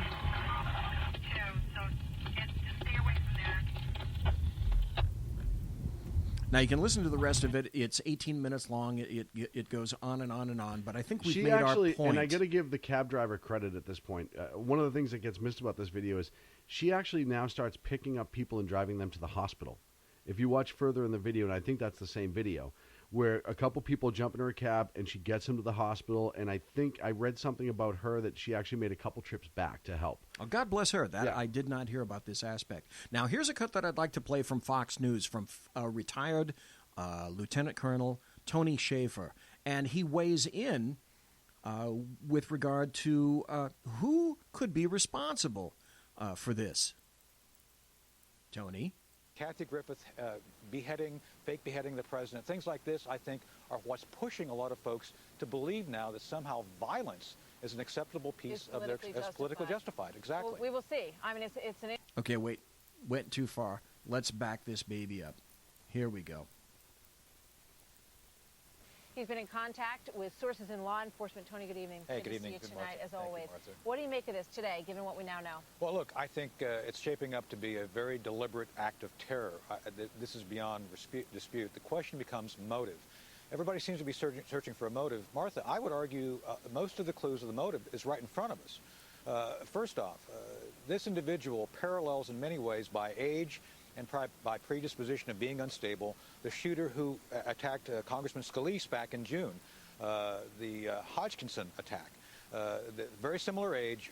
They are both considered unstable. And so in many ways, after talking to both a psychological professional and some other folks in law enforcement, there's a lot of parallels there. Let's look at the target as well. It was a politically selected target. I think the target being selected, and let me say this is the Okay, do you agree? Is that a politically selected target? Well, it depends on what you're trying to do, right? So if you are a hardcore leftist like the Scalise attack, then yes, you have to guess that the vast majority of people that would be at a country music concert would be a conservative group. And did not an arseload of the people that sent out tweets say something similar to, hey, this is great. Obviously, at a country music concert, these are Trump supporters, and let them die. Absolutely. So if you're going to start going down the Antifa leftist side road, which is possible, and that doesn't mean that ISIS isn't connected in some way, shape, or form. That just means that we're sticking down that road. It absolutely could line up with that. Or, and again, if he's an individual shooter who just lost his mind because of the amount of money that he lost or whatever, then it was just a target-rich environment. Speaking of money, okay, this individual was extremely wealthy. Everybody knows that. When he is gambling with a lot of money. He is gambling, as some people said, up to $1 million a night on video poker. I don't even know how that's possible, but okay. His girlfriend, why did she say he bought the ticket for her to get out of the country? What he told her was, hey, I got a cheap fare on a ticket back to the Philippines. Here you go. Here is a man who's walking into video poker. I understand gambling addictions. I understand all of this other stuff. But he had multi-million dollars. We know that. He had apartment investments, real estate investments, retirements, money everywhere. I don't know enough about his finances to know if the money matches up to his assets, because he's spending a lot of money. And he's well known there. He was actually an a-hole to a lot of the staff at the hotel, they've said. So he's that well known that he's an a-hole. He's a whale, so they deal with him, but he's an a-hole. Bingo. And his room first got comped. Yes. Which is why there was a problem with trying to figure out when he first got there. Yes. He first arrived earlier Sorry. than people thought, because he arrived in a room that was given to him for free by the people there at the Mandalay Bay. Got it. I know. There we go. Trying. So that begs a ton of questions. But I'll tell you right now, one of the things that he had said was he bought her the ticket because it was cheap. Why would a guy... At Century Arms, we're committed to supporting your freedom, your rights, and your way of life. With generations of craftsmanship and innovation, we proudly provide firearms that embody the spirit of liberty. Introducing the new Sharp Brothers MB-47 rifle, designed for precision, built for strength, and ready for anything. Whether you're on the range or defending what matters most, the MB-47 rifle is where generation meets innovation. For more information, visit us at centuryarms.com now. Who spends all of this money, give a crap about the price of a ticket, over a couple $100, right? And then turn around and wire her $100,000 after the fact. I'm just saying, that does not match reality. It doesn't compute. So let me throw a bunch of questions out for you and for everybody. Photos of Stephen Paddock, his hotel room, they were leaked, and one of the photos appears to show some kind of a note. Why wasn't anybody told what was in the note? Because apparently it's leaked. One set of facts, one set of individuals said it was, in fact, a suicide note. Mm-hmm. And then another group of people said no, it had to do with azimuth, elevation, and windage notations that he'd made to compute the fire, triangulated fire from down on below. Here's another thing. He didn't have any military training, but he took a page right out of Sun Tzu, and that was this. You attack with superior firepower, surprise, and a position of advantage. There is no finer position of advantage in tactics than that of elevation. 37 stories up. And because you also know that your armed resistance from down below through the windows is going to be non-existent. So the other question... You have to come through the door. Oh, and yeah. again, it brings me back to why was the door not secured? Well, the other thing is, does everybody remember the photo that was taken from the outside in the hallway looking into that room? And you can see a weapon lying on the carpet with a bipod. Mm-hmm. And if you look closely, you can see that that is a double door set. The doors on the door, singular, on the right is appears to be untouched. But you can't compute, why is there a big hole here? Is the door open? No, the door is not open. So what happened to the door? Was that from the breach? Who knows? Or was that from the 200 rounds you put through it? Was that from the 200 rounds? Well, and here's the other through thing, too. When you start talking about breaching, if they show up to that front door, and I don't know if he had two rooms that were connected, so I don't know if... Yeah, which door that was affected. Right. But you looked on the ground behind him, there's a lot of brass on the ground, so that says to me that he shot out that door at some point. If he shot out that door at some point, you have to surmise that it probably went towards that security guard. Why, knowing a little bit about tactics, would law enforcement make their breach where he's already fired through the door, knowing that he can fire through that door and it gives him a position of advantage? Well, the obvious answer is no, they wouldn't. Right. So, again, but if they did breach that door, why? And they used an explosive breach. They did not kick the door. They did not use a ram. They used an explosive breach. But we also don't know if they went through the wall or if they went through that door. That door could have already been like that when they got under the floor and they said, we can't go in there because he's got a position of advantage. Let's go element of surprise, move halfway down the wall, breach through the wall. I don't know. I haven't seen the inside of it. But I can't imagine that the tactical team leader would allow them to go through that door unless they had no other choice. Well, but you have a second door. That's one element that brings up the question, okay, which door was that? Mm-hmm. To which portion of the suite? Mm-hmm. The one on the east side, the one on the west side, what was that? Then we brought up the issue of the additional shooters, the taxi driver film. I'm telling you, folks, go to that video and you tell me if Shaun and I are crazy. Jersey Joe says we are. He says that the light continues after the firing is completed. No, not that close. Nice try. But I know that on a different level, there was a fire alarm that was activated, a white strobe, but it was not consistent with the rate of fire that was coming out of the weapon. No, and it wouldn't have started precisely when you hear the shots, and it wouldn't have ended when the shots stopped.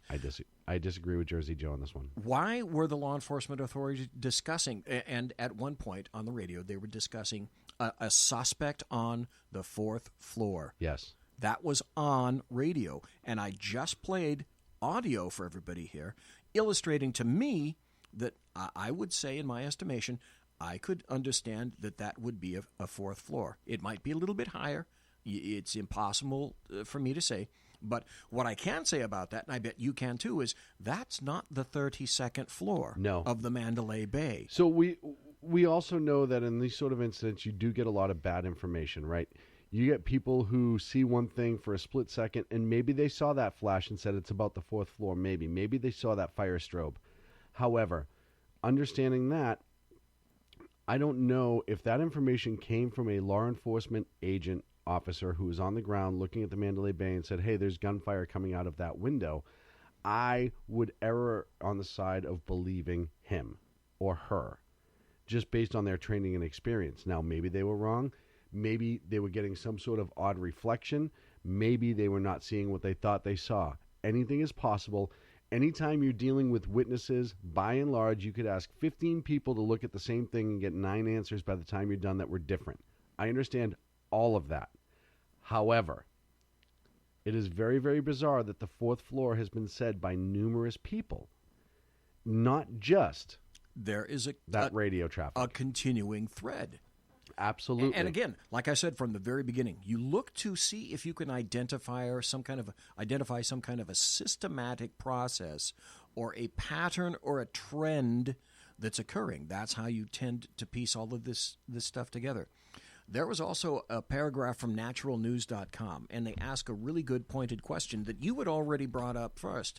Far from being a Navy SEAL, Stephen Paddock is a retired accountant senior citizen with a gambling problem and a flabby physique. The only way he could have carried out this shooting is if he were transformed into a human superweapon through a magic wand. I'm calling this Mission Impossible because of the physical impossibility of a retired, untrained senior citizen pulling this off. A very, very, very unlikely, BZ. That was one of the first questions I asked you.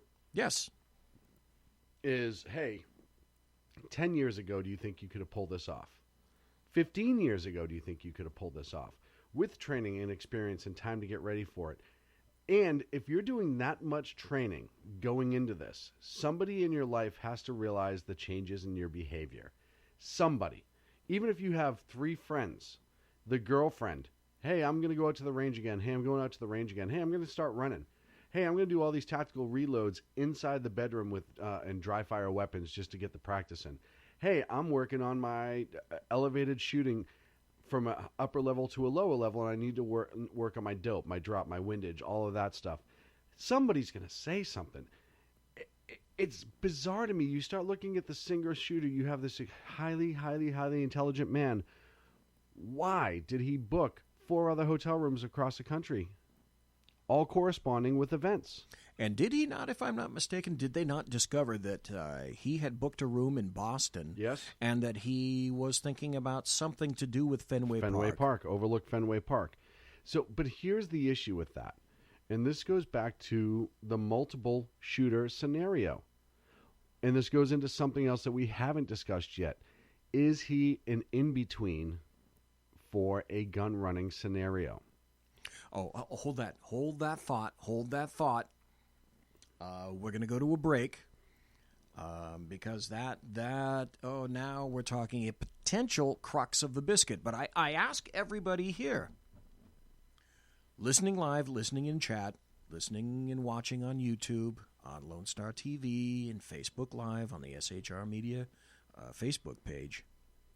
So what was it? What was the indicator in this guy's life which would have warned people that he was about... At Century Arms, we're committed to supporting your freedom, your rights, and your way of life. With generations of craftsmanship and innovation, we proudly provide firearms that embody the spirit of liberty. Introducing the new Sharp Brothers MB-47 rifle, designed for precision, built for strength, and ready for anything. Whether you're on the range or defending what matters most, the MB-47 rifle is where generation meets innovation. For more information, visit us at centuryarms.com now. Out to cork off. Can you answer that question? I cannot. Folks, we're going to take a break, and we're going to be right back. And Shaun went here a little early, but that's okay because we will address some more tinfoil hat crap. Hang on, we will be right back. Conservative media done right. You're listening to the SHR Media Network. Hey, it's Shaun from the Sackheads Radio Show, also one of the owners here at the SHR Media Network. Are you opinionated? Have you ever wanted to do your own show? Have you ever heard somebody like the Sackheads and go, yeah, I could probably do that better? Well, now's your chance. Send me a 5-minute clip at sackheadsradio@gmail.com, and maybe you can be part of the SHR broadcasting team. sackheadsradio@gmail.com. Times are dark. The people are misled by corrupt politicians, lied to by establishment media, and deceived by the false messages of Islam. A nation looking for direction needs a guide. It needs a man with a cane. I'm Dave Milner. Join me on Spreaker, SHR Media, Pundit Press Radio, and YouTube through the SHR Media page for a different kind of commentary on the unpleasant blind guy. Because the truth is not always pleasant. In a world controlled by corrupt politicians, You got a business. You didn't build that. a team of ordinary men emerge from the ashes to give voice to the voiceless and hope to the hopeless. Sackhead Shaun. Dude, I'm not saying cow for the stupid promo. Sackhead Clint. All good friends of ours usually show up drunk. Also starring Socko as the producer. I'm a little bit drunk, I'm a little bit drunk, 'cause I'm drinking, drinking, drinking. They are the Sackheads Radio Show. Every Wednesday at 8 p.m. Pacific on SHRmedia.com. The bloviating Zeppelin. He's big-footed enough radio shows to last a lifetime, courtesy of Shaun, Clint, Ken, and Jersey Joe. Now it's time for him to waddle on his own 2 feet via the glorious SHR Media. Gird thy loins for the bloviating Zeppelin's Berserk Bobcat Saloon. Coming soon to ossicles near you. Excelsior. Conservative media done right.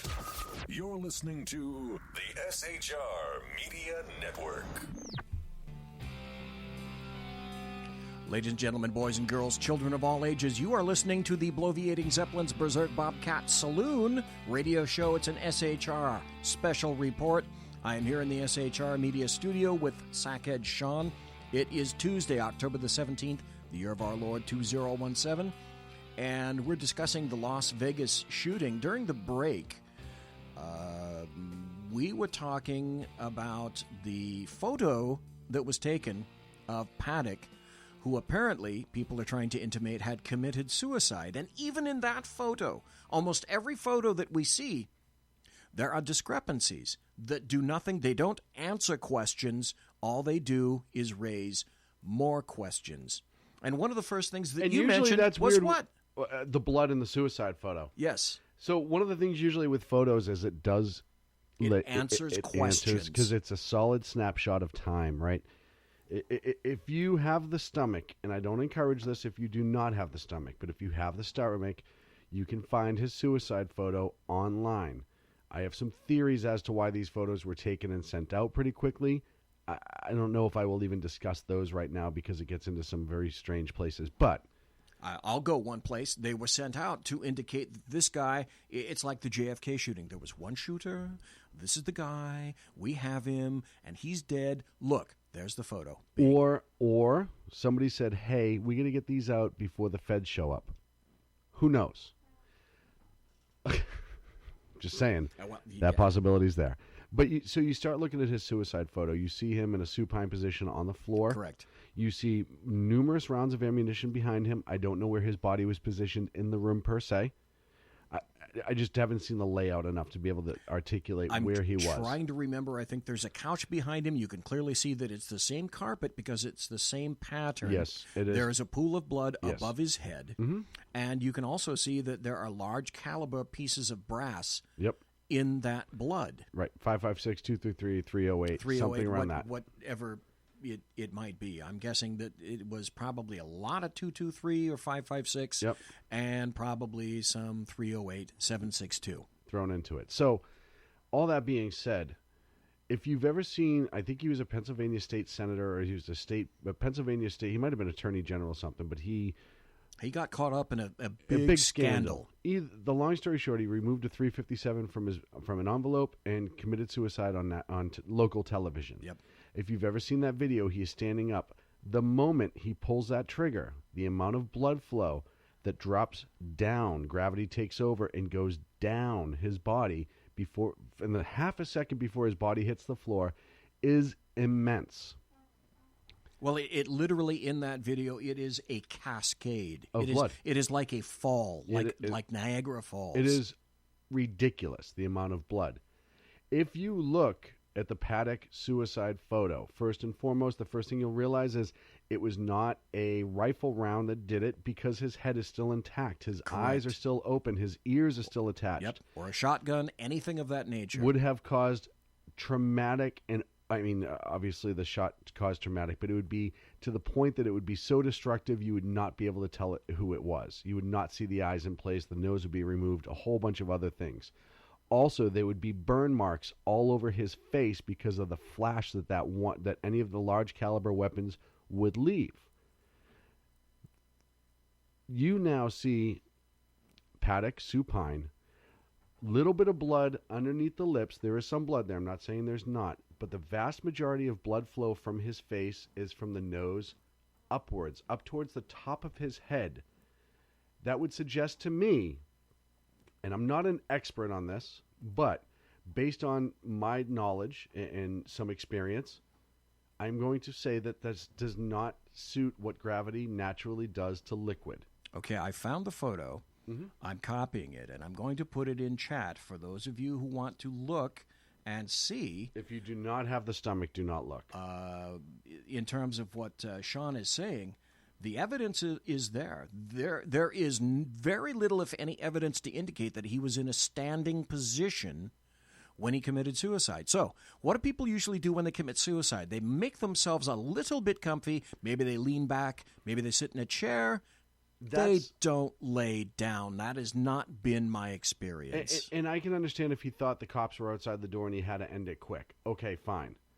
So you stand in an upright position, and it's the last minute, boom, I'm going to pull the trigger and die.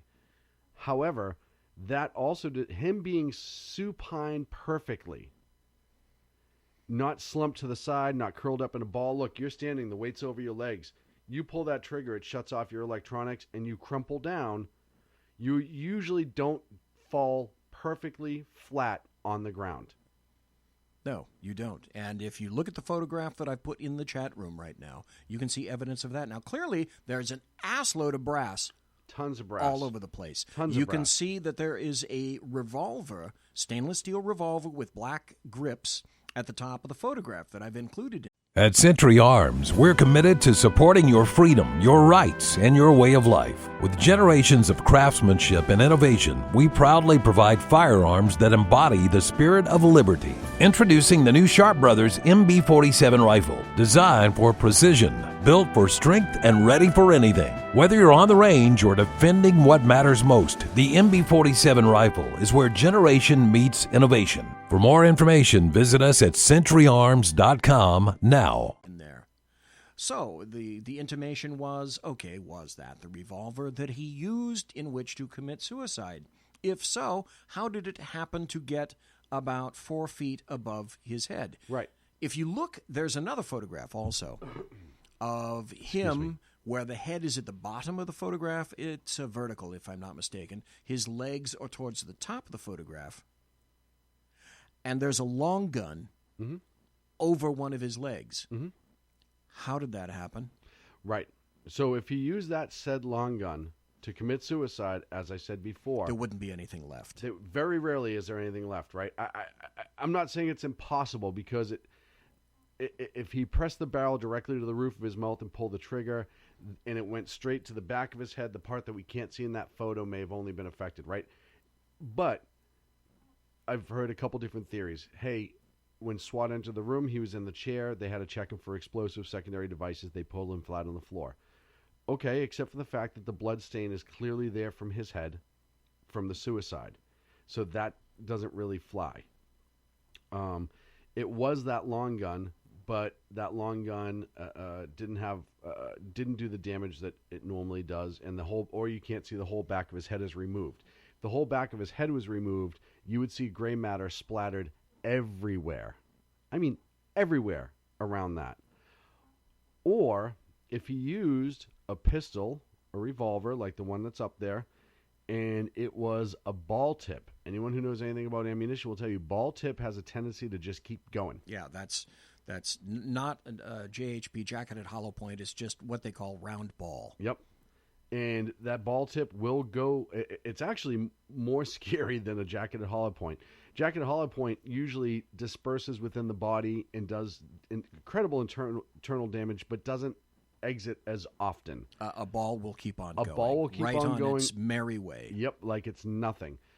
That also could explain why the amount of his head was still intact, was that he used a ball round to commit suicide. But it still doesn't explain the inconsistency with the suicide from a standing position, that he ended up perfectly supine, the revolver 4 feet above. Now, if he fell back and it was in his hand and he let it go and it sailed out of his hand, okay, that maybe there's distance there. On the other hand, history has told me that if that's one of the occurrences, you would also tend to see his arms towards his head out, or you'd see them maybe out a little bit more vertically, like this. He wouldn't lay flat on his back. He wouldn't lay flat on his back, and his arms would not be what appears to be by his side. Right. That is completely inconsistent. And more often than not, and I'm not saying that it's here, but he would be on one side or the other in more of a crumpled position because your body will collapse onto itself, and then you end up rolling one way or the other. Very rarely do you roll straight back. It just doesn't happen that way. Your hips roll to the side unless you land. Your ass lands perfectly on that ground and momentum carries you back, possibly, but that does not match. His suicide position just does not match. I wrote in chat earlier. It doesn't pass the smell test. Yeah, I've seen tons of suicides. Most are by women, not by men. If men go, they go by gun. Yep, 95% of the time, but they don't. The inconsistencies here are sufficient, and again, we take it the totality of the circumstances, not just this one element individually by itself. Here's some other questions. Why were all the entrances blocked at that concert? At the time that he was singing his song, all the lights went up also. That was a perfect time to illuminate. Well, that's exactly what they did. They illuminated Paddock's field of fire. Right. It couldn't have been timed any better but than the that. other side of it, too, is you're still at night with tracer rounds. Without tracer rounds. That distance, 400 yards, 4 football fields, to be laying automatic fire, and your drift is under control so well that you're not starting to sail above the crowd. He did it a few times, or he intentionally overfired the crowd because there was rounds found in the jet fuel tank down the far end of the concert grounds. It's another question that I've brought up right away.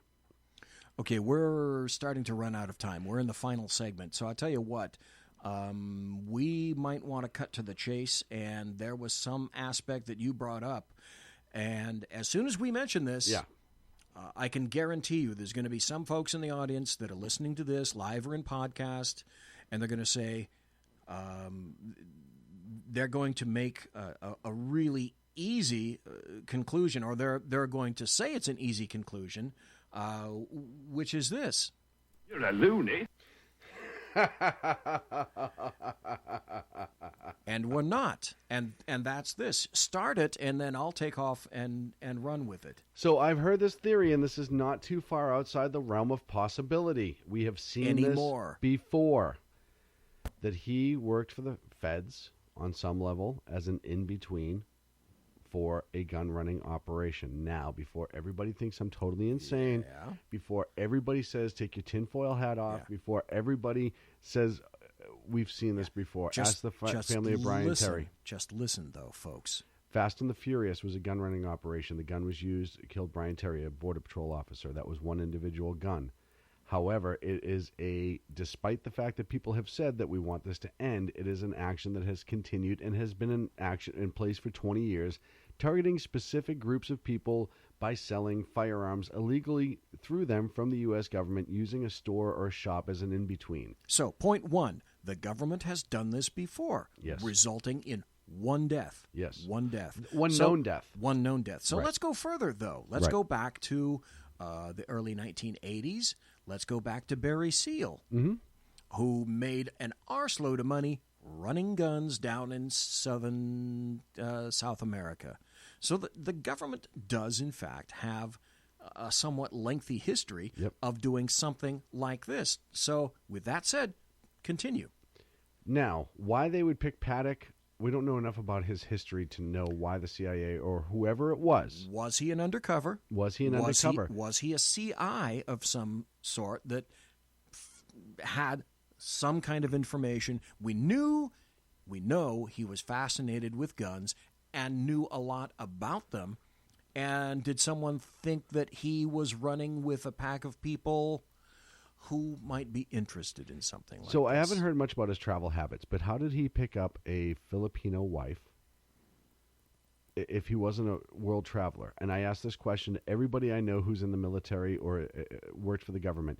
Usually when a male shows up in America with a wife from a different country, the Philippines, Asia specifically, Who did they work for and what were they doing there? More often than not, the answer is they were either in the military or they worked for the U.S. government over there in some capacity or another.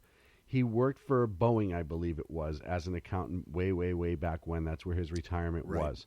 He has his plane that he owned, according to, I think it was FlightAware, was owned previously by what could have been a legit company or a shell company, and then the Department of Defense. It's a little Cessna 172. This guy had connections to government in a lot of different ways. He had high-end clearance because he's an accountant at Boeing. You don't just do that because what you're seeing at Boeing, especially in the Las Vegas area with Skunk Works being at Area 51, which is just north of there, you have to have some sort of background and clearance. Look, he doesn't have a big social life, no social media presence, none of that other stuff whatsoever. He is a man who did not want to be found. Why do you not want to be found? Because you have something to hide. It is very possible that he was a go-between, and I have seen this theory a bunch of times. This wasn't my only theory, that he was a setup man and a go-between. At Century Arms, we're committed to supporting your freedom, your rights, and your way of life. With generations of craftsmanship and innovation, we proudly provide firearms that embody the spirit of liberty. Introducing the new Sharp Brothers MB-47 rifle, designed for precision, built for strength, and ready for anything. Whether you're on the range or defending what matters most, the MB-47 rifle is where generation meets innovation. For more information, visit us at centuryarms.com now. For a gun running style operation. Or, legitimately, he was a complete corrupt criminal and he's an arms dealer. And it's very, very well that that's where his money that he's gambling away in a casino every night, because if you know anybody who knows casinos, drug dealers, illegal operations constantly use casinos to try to launder money and make it clean again. You get that dirty money that you got, you run it through a machine, you run it through a table, you cash it out. It doesn't get reported to the IRS whatsoever. You have what's called Title 31, but it's different. And it comes back to you in what is now a clean roll. I may know a little bit about this operation on some level or another. I bet you do. And folks who are listening to this, you would be wise to listen to what Sackhead Shaun is saying with regard to casinos. Let's say he's one or the other. He's either a CIA government spook or just a government spook in general. Now, making that assumption, let's go back to the room. Let's go back to the evidence that or we an see. Arms dealer.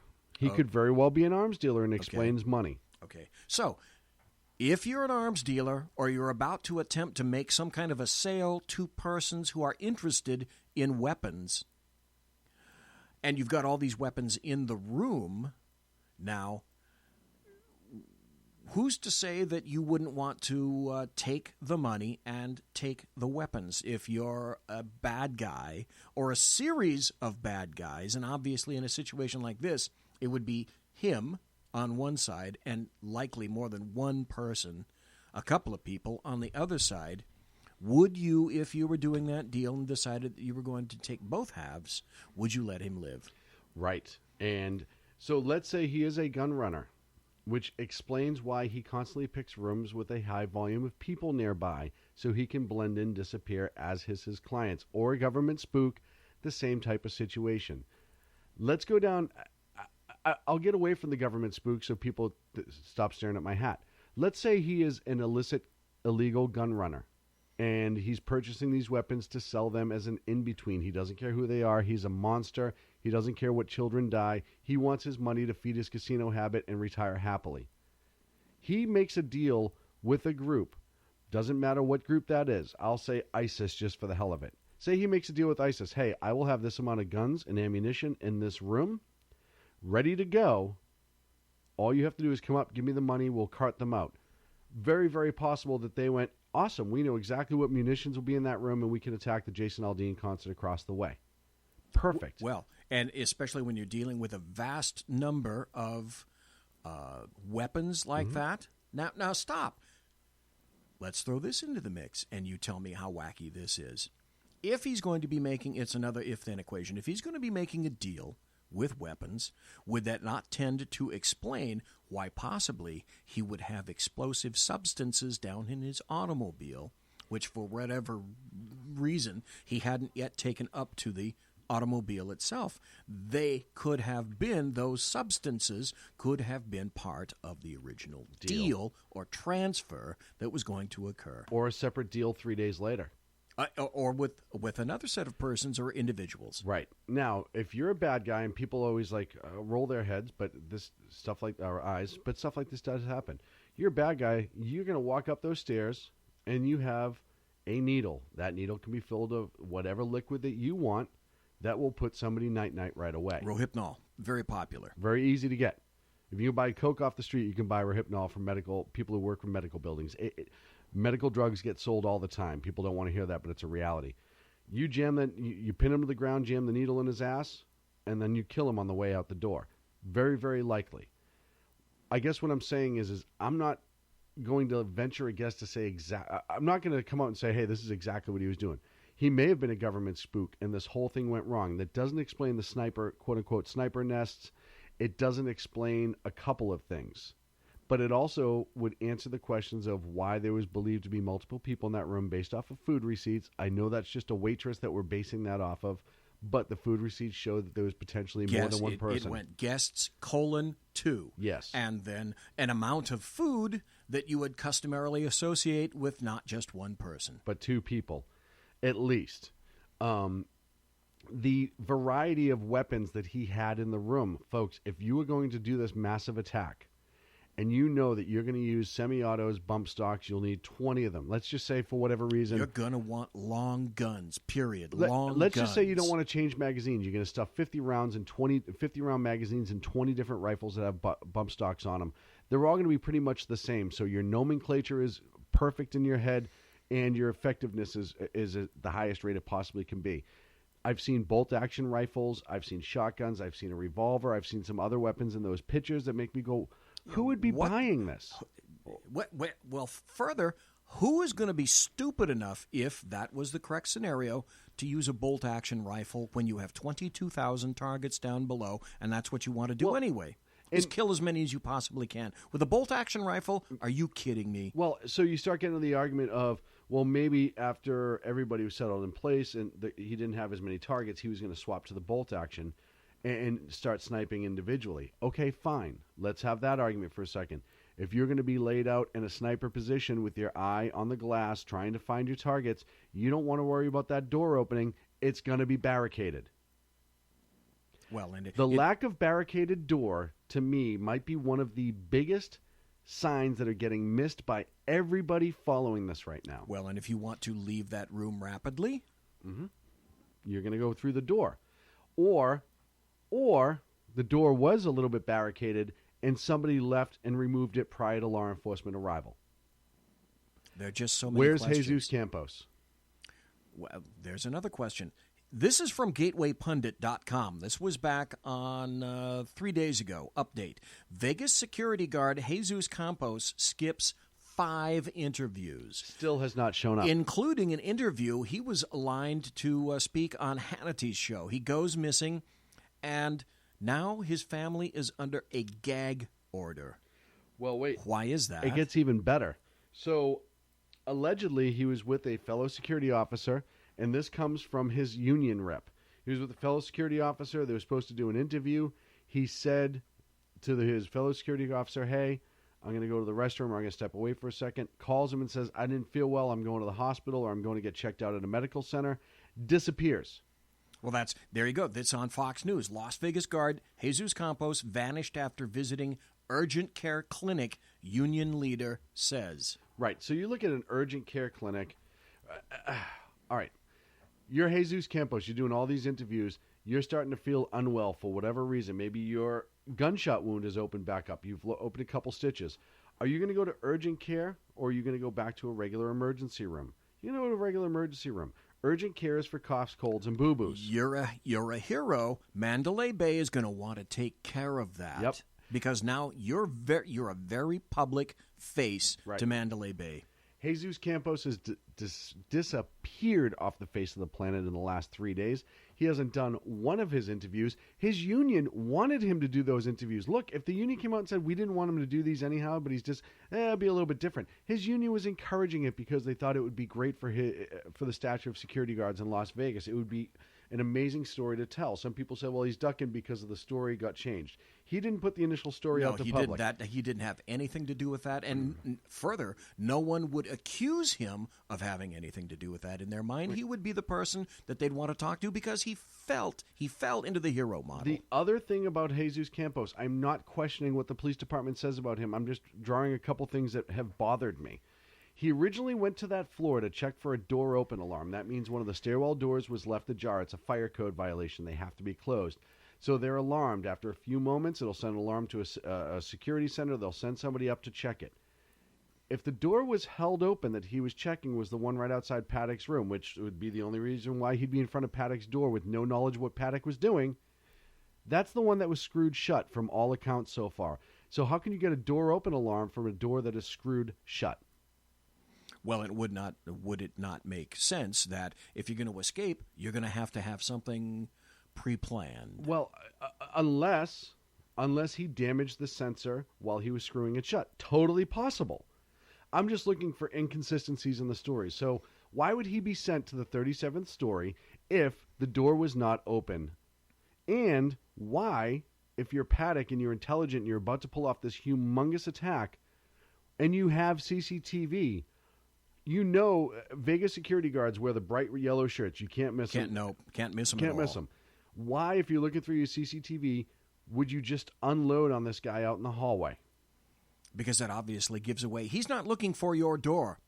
Yeah. He's looking for another door. I'm not saying that Campos is any sort of a bad guy, but my question is if he was inside of that room and took 200 rounds at him, or if there was a second gunfight within that room, did he engage it? We've heard a second set of gunfire. We've discussed that, the possibility.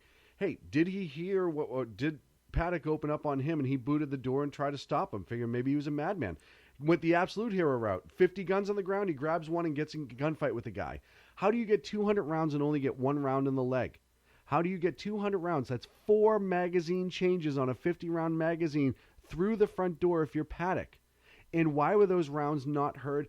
That echoes like crazy down that hallway. Something does not match with the Campos story. I'm not saying he's a bad guy. What I'm saying is something doesn't line up. And for me, it's more likely, look, I'll give the kid credit. Maybe Paddock opened the door, or maybe the door was slightly open. He said, hey, there's a gun in here. Went through the door, and Paddock started shooting at him. He picked up that one that was on the bipod and shot back. Maybe. Who knows? But what I'm saying is the story does not match what we're being told. The evidence that we see so far does not match what we're being told, and I hope I'm wrong about all of it.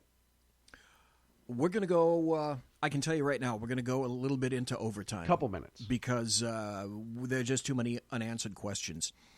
I'm going to wrap things up with a final article, but before I get to this, I want to ask you, let's theorize that Paddock was doing some kind of a deal involving weapons, and you fill in the blank as who you think it might be. People that are running guns, people who are linked to ISIS, people who are linked to terrorism, whether it's gangs, cartels, it's almost immaterial. What would happen to the United States and what would happen to the government? What would happen to the FBI, the BATFE, and anyone else who may have been aligned with an operation similar to that where you have 58 U.S. citizens killed 500 injured. And 530 plus people injured? What would be the fallout for that? Oh, my God. Well, and let me ask you this. If you're the federal government and you're trying to keep something under wraps, and Campos has information that you're afraid will get out into public, where is he right now?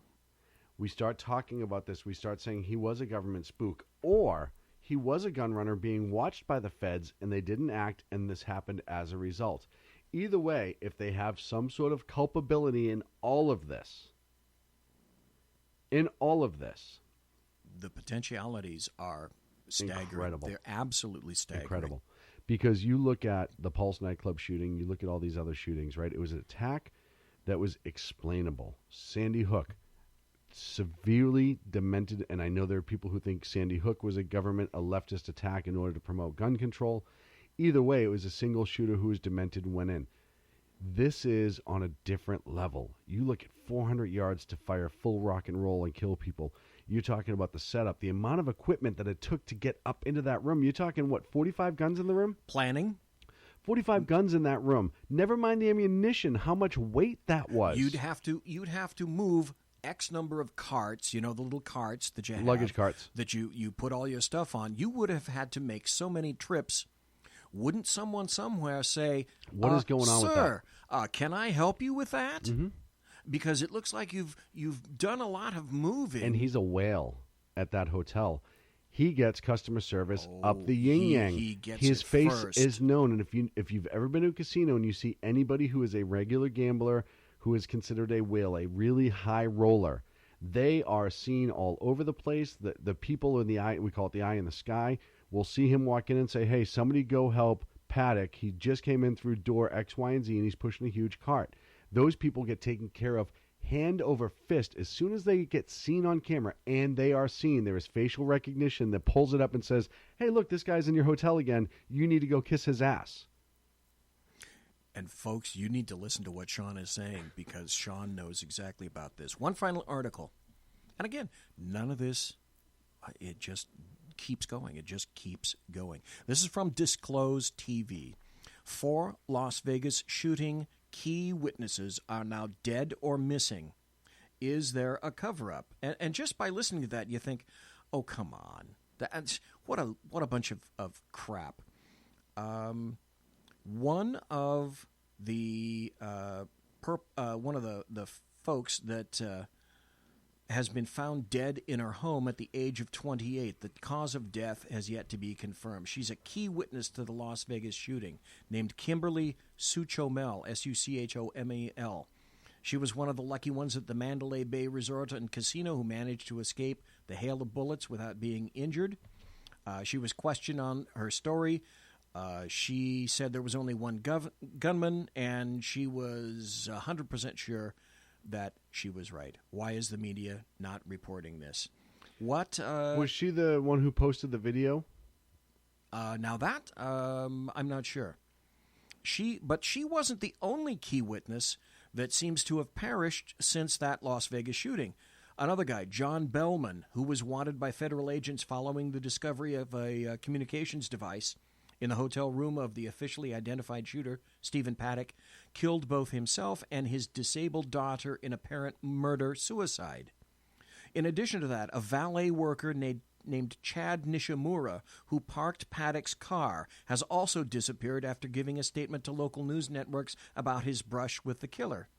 It was, of course, finally wraps up, Jesus Campos. Where is he? Yeah. So I submit, folks, none of this makes any sense, and if you're thinking that we're all tinfoil hat wearers, again, I say look at the trend. Look at the consistencies, or lack thereof, the inconsistencies. One of them taken, each individual aspect of this case, taken in a vacuum, is easily explicable. You put them all together and run through each and every one of them, and all you have are more questions.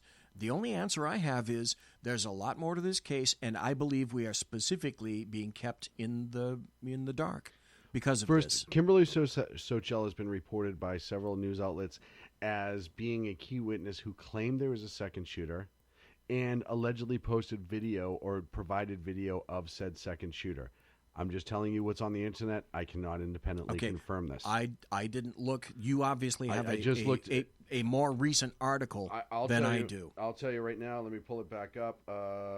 This is, and by the way, At Century Arms, we're committed to supporting your freedom, your rights, and your way of life. With generations of craftsmanship and innovation, we proudly provide firearms that embody the spirit of liberty. Introducing the new Sharp Brothers MB-47 rifle, designed for precision, built for strength, and ready for anything. Whether you're on the range or defending what matters most, the MB-47 rifle is where generation meets innovation. For more information, visit us at centuryarms.com now. She's from Apple Valley, California. I can confirm, at least to a point, that she's dead because there's numerous online memorials for her with people that are obviously close. Why no American media maggot coverage of this. Why no Geopolitica, coverage? which is a Russian newspaper. However, I'm not saying this is fact or this is not, but posted on Sunday the 15th. Identified Las Vegas this witness who identified multiple shooters and found dead. And it went on to say, Kimberly Sochel is a key witness who had identified multiple shootings during the Las Vegas attack. A key witness in the Las Vegas shooting attack who identified multiple witnesses have been found dead in her home. And it just goes on and on and on and on and on. However, I guess the official narrative is that she may have committed suicide. But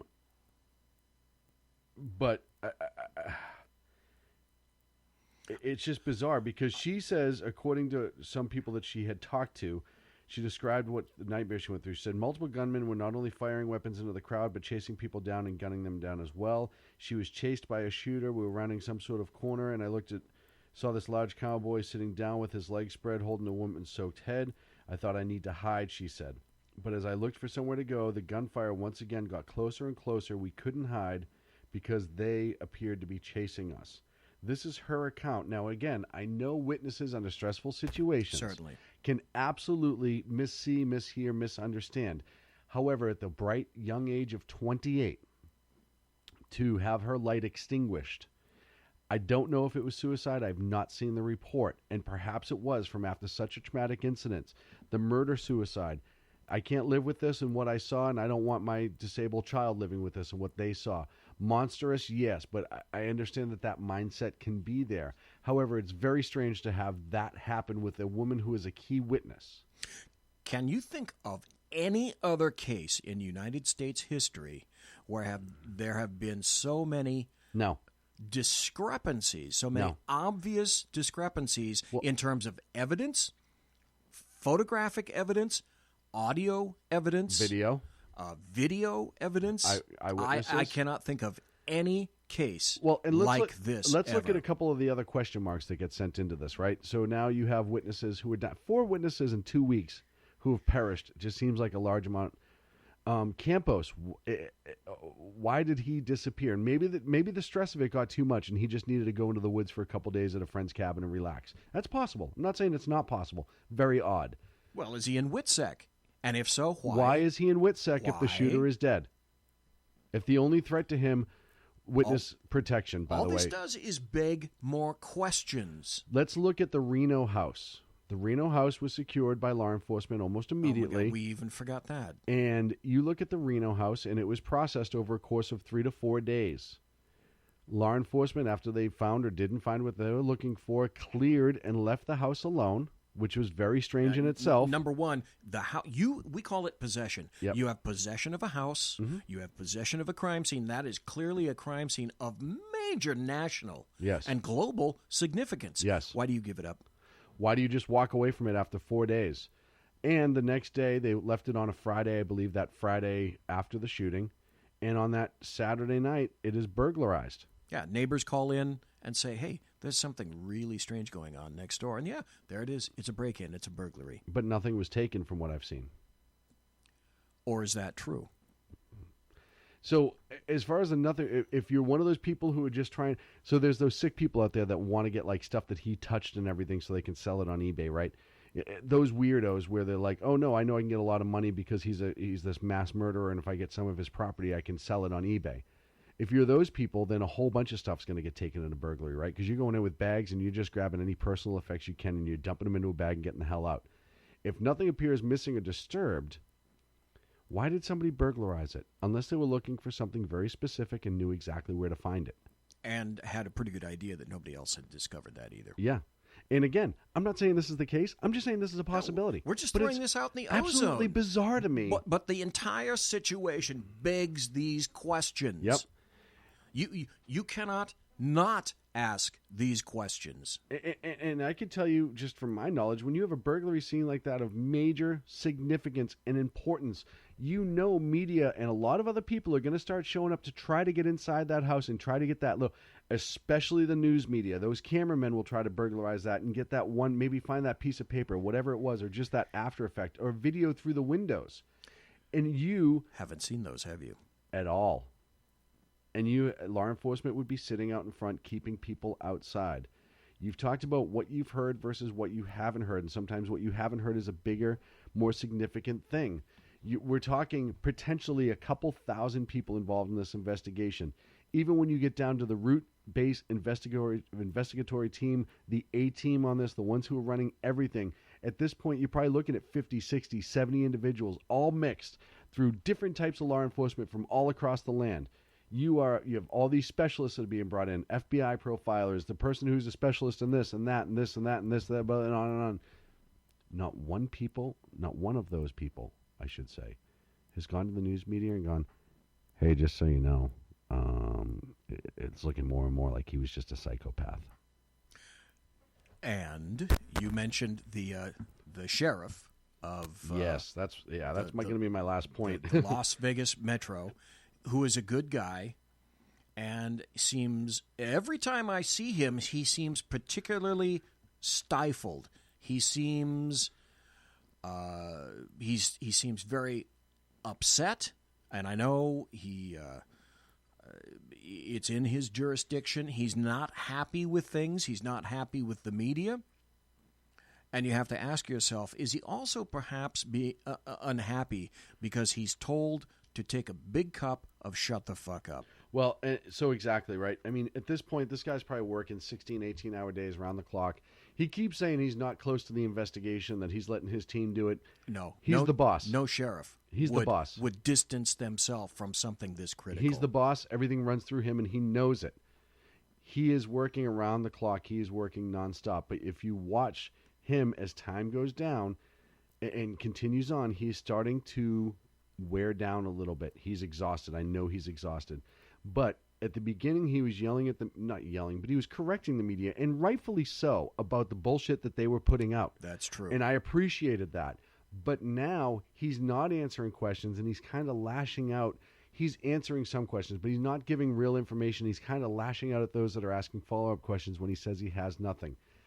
He looks like a man who I've said time and again, I think he is a solid individual. I think he is a team guy. I think he is a good guy. He is incredibly, incredibly frustrated. And right, this is a lot of pressure for an individual, and I'm not saying that he should not be frustrated, but if he's just doing his job as the top cop, there's almost a level of ease with that where you're like, hey, this is just what I have to do. But now you start adding the political aspect of it. And it seems very, very strange to me that he is becoming so disheveled in some ways without cause. What do we know about law enforcement? It's becoming incredibly politicized. Overly politicized. What do we know about the FBI? It's already incredibly politicized. We know already that the FBI has consistently, within at least the past 2 years, lied or covered up for many, many things that have occurred. Mm-hmm. I've got a post coming out on that. So, who do you trust? And then, is there any wonder, that said, that people are questioning? Well, right. So you and I, who understand and are very close to law enforcement through our past histories, we have a pretty good understanding of how it works, right? We don't have an understanding on this. We have a lot of questions that are just off the absolute hook that are major questions. It's not little finite detail questions. No. These are major elephant in the room questions. The house in Reno to be burglarized and then have it not make national media? And it was burglarized. I'm not making this up. And people linked to the case, gone, disappeared, or dead. Right. All of a sudden, it points to somebody trying to keep a lot of information silent. Like I said, maybe Metro is doing it for a reason. Maybe they know damn well who they're looking for and they just haven't caught them yet. That's possible. Yeah, and you cannot discount that. You cannot discount that. And they don't want to tip them off, and they're trying to hold their tongue. But I'll tell you right now, you've said this before, I will say this. Something stinks with this investigation to high heaven. And there is a lot more questions than there are answers. And I understand that we as a society of social media, we expect these answers to be quick, right? You have phones and technology, and it's all just coming in all the time. And our news media has even become programmed that way, where they're looking for these direct answers. And we deserve these answers. No, we don't. There's an investigation going on. You don't deserve squat. But what we usually get is the social media response and answers to a lot of things of like, hey, just like with the Boston Bombers. Hey, who's white hat and black hat? Oh, shit, now we have to out it. We didn't want to, but we have to because Fox News is going to out it if we don't. That hasn't happened in this case yet. Almost every aspect of this case is absolutely uncommon. Yeah. And so you have to ask yourself one question. Why? Why? I fear that when everything is said and done, number one, people have said you'll never find out. Mm-hmm. Do you agree? I don't. I think we're going to find out. I think at some point something will come out. Look, if he was just an absolute homicidal, screwball, maniac, asshole, berserk, insane individual, then they're eventually going to come out and say, yeah, we don't know why he snapped. We don't know why, but he snapped, and that's it. That's all there is to it. His wife, he just tried to send her away to make distance, and he gave her money because he knew it was going to get seized once the shooting happened. We don't know. Maybe he had cancer and nobody knew about it yet. We would know that his computers have been gone through and scrubbed out already. Oh, what? His toxology. That's another one. You just brought that up. Well, you're customarily in the county of Sacramento where I work, you're not going to get a tox screen back for about 6 to 8 weeks. Now, if you run this baby through, yeah, you can probably get it back in about a week or so. Well, it's been about a week. Haven't heard a thing about that. But why is it that it takes so long for a tox screen to come back, and yet already they've come back and made an assessment of his brain and said that his brain shows no indication of mental problems, or cancers, lesions, etc. How did that happen so quickly? Right. And the tox screen, like you said, well, if it gets bumped up, it can be done in a week. You know that body was getting tox screened within 2 hours. That was a high priority tox screen. They're right to the coroner, hey, get right to work on this. We need this right away. The other thing, too, is they haven't released his exact time of death. We know, based on science, that one of the first, and you know probably way more than I would, one of the first things that they do is determine a time of death within X amount of time based on the body cavity temperature. One of the ways that you do that is you have the ME come in or a doctor on that scene. Mm-hmm. If they didn't do that, damn them. Right. Especially in a case this incredible, this big, this serious. Right. And I forget what the drop rate for the body temperature is per hour, and I know that there is one. It depends. It depends on environment and a whole bunch of other things. You're gonna get rigor mortis on this guy coming in. Well, actually, rigor is not even there's too short a period of time to even account for that. Right. This guy would be flexible until you actually had the body snatchers come in and move him. Mm-hmm. But if it was like 6 hours later, yeah, he's going to be in rigor. Right. Or if it was 2 hours later, his body temperature would be significantly different, right? So they know what they believe when he killed himself, right? Is they think he killed himself after the shooting stopped. You go for organ temperatures right there immediately. PM. Right. I think it was 10:14 is what they believe. You look at flushing. Time of death. You look at flushing of the skin, etc. Yep. All sorts of ways to help to determine that. Right. But you haven't heard that. You haven't heard about the tox screen yet. And also, we haven't heard another thing about the girlfriend since.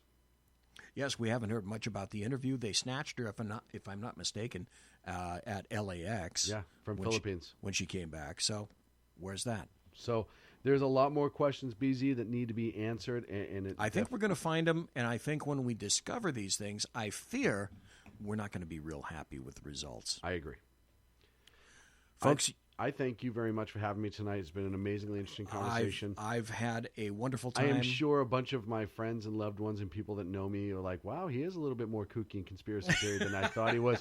But look, you have to answer these questions. They need to be answered. You need to be sufficiently open-minded to pose the questions. Right. Why is this inconsistent? This thing is filled with so many inconsistencies by people who know inconsistencies when they see and hear them. I am left with nothing else other than to ask all these questions. Why ask why? Drink Bud Dry. BZ, thank you, sir. It's been an absolute pleasure for the saloon. I appreciate the red eyes that was being poured by Fluffy, and I hope to be back soon. It's been a wonderful, wonderful experience. Oddly enough, I think you're going to be back tomorrow night. I will be back tomorrow night, 8 p.m. Pacific. Except on the Sackheads tomorrow radio night, show right I here on get the to be SHR. over there, and you get to run the board Yeah. and everything else. And one of the comments you said to me was, "Boy, it was nice to be able to sit in the chair." And not Yeah, have to do this has been a joy to have to not run the entire show. I was just able to talk tonight, which I did nonstop, it seemed like, for 2 hours. So, But it's the same thing we talked about for the past week. Yeah. Texting back and forth, calling back and forth. Something's just not right. And it doesn't pass the test. It just doesn't pass the test. But we'll have more on it tomorrow night on the Sackheads radio show. Yep.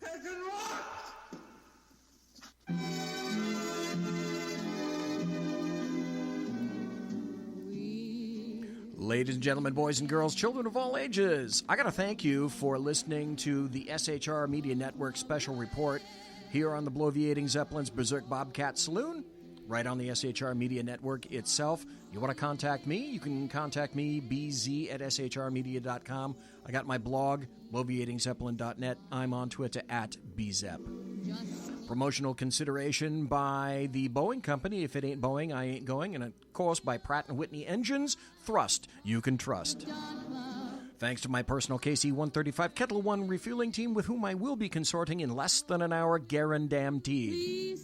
Thank you ever so much for listening live. Thank you for being involved in the chat room. Thank you ever so kindly to Sackheads Shaun. Tomorrow night, the Sackheads radio show. Same bat time, same bat channel, 8 p.m.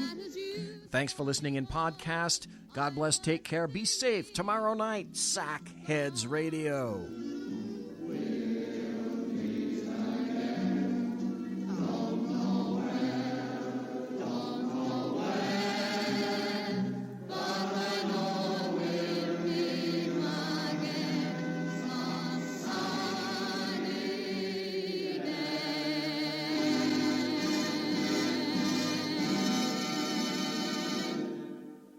Everybody quiet down now and get some sleep. Night, everybody. Good night, Mama. Night, Ben. Good night, everyone. Good night, Mama. Good night, Daddy. Good night, children. Good night, Daddy. Good night, Elizabeth. Good night, John Boy. Good night, Jim Bob. Good night, Jim Bob. Good night, Jim Bob. What's going on? I was asleep. What's everybody doing? Good Good night, Jim Bob. Go to sleep.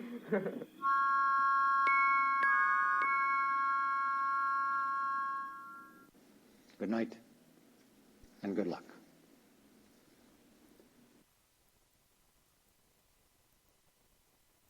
At Century Arms, we're committed to supporting your freedom, your rights, and your way of life. With generations of craftsmanship and innovation, we proudly provide firearms that embody the spirit of liberty. Introducing the new Sharp Brothers MB-47 rifle, designed for precision, built for strength, and ready for anything. Whether you're on the range or defending what matters most, the MB-47 rifle is where generation meets innovation. For more information, visit us at centuryarms.com now.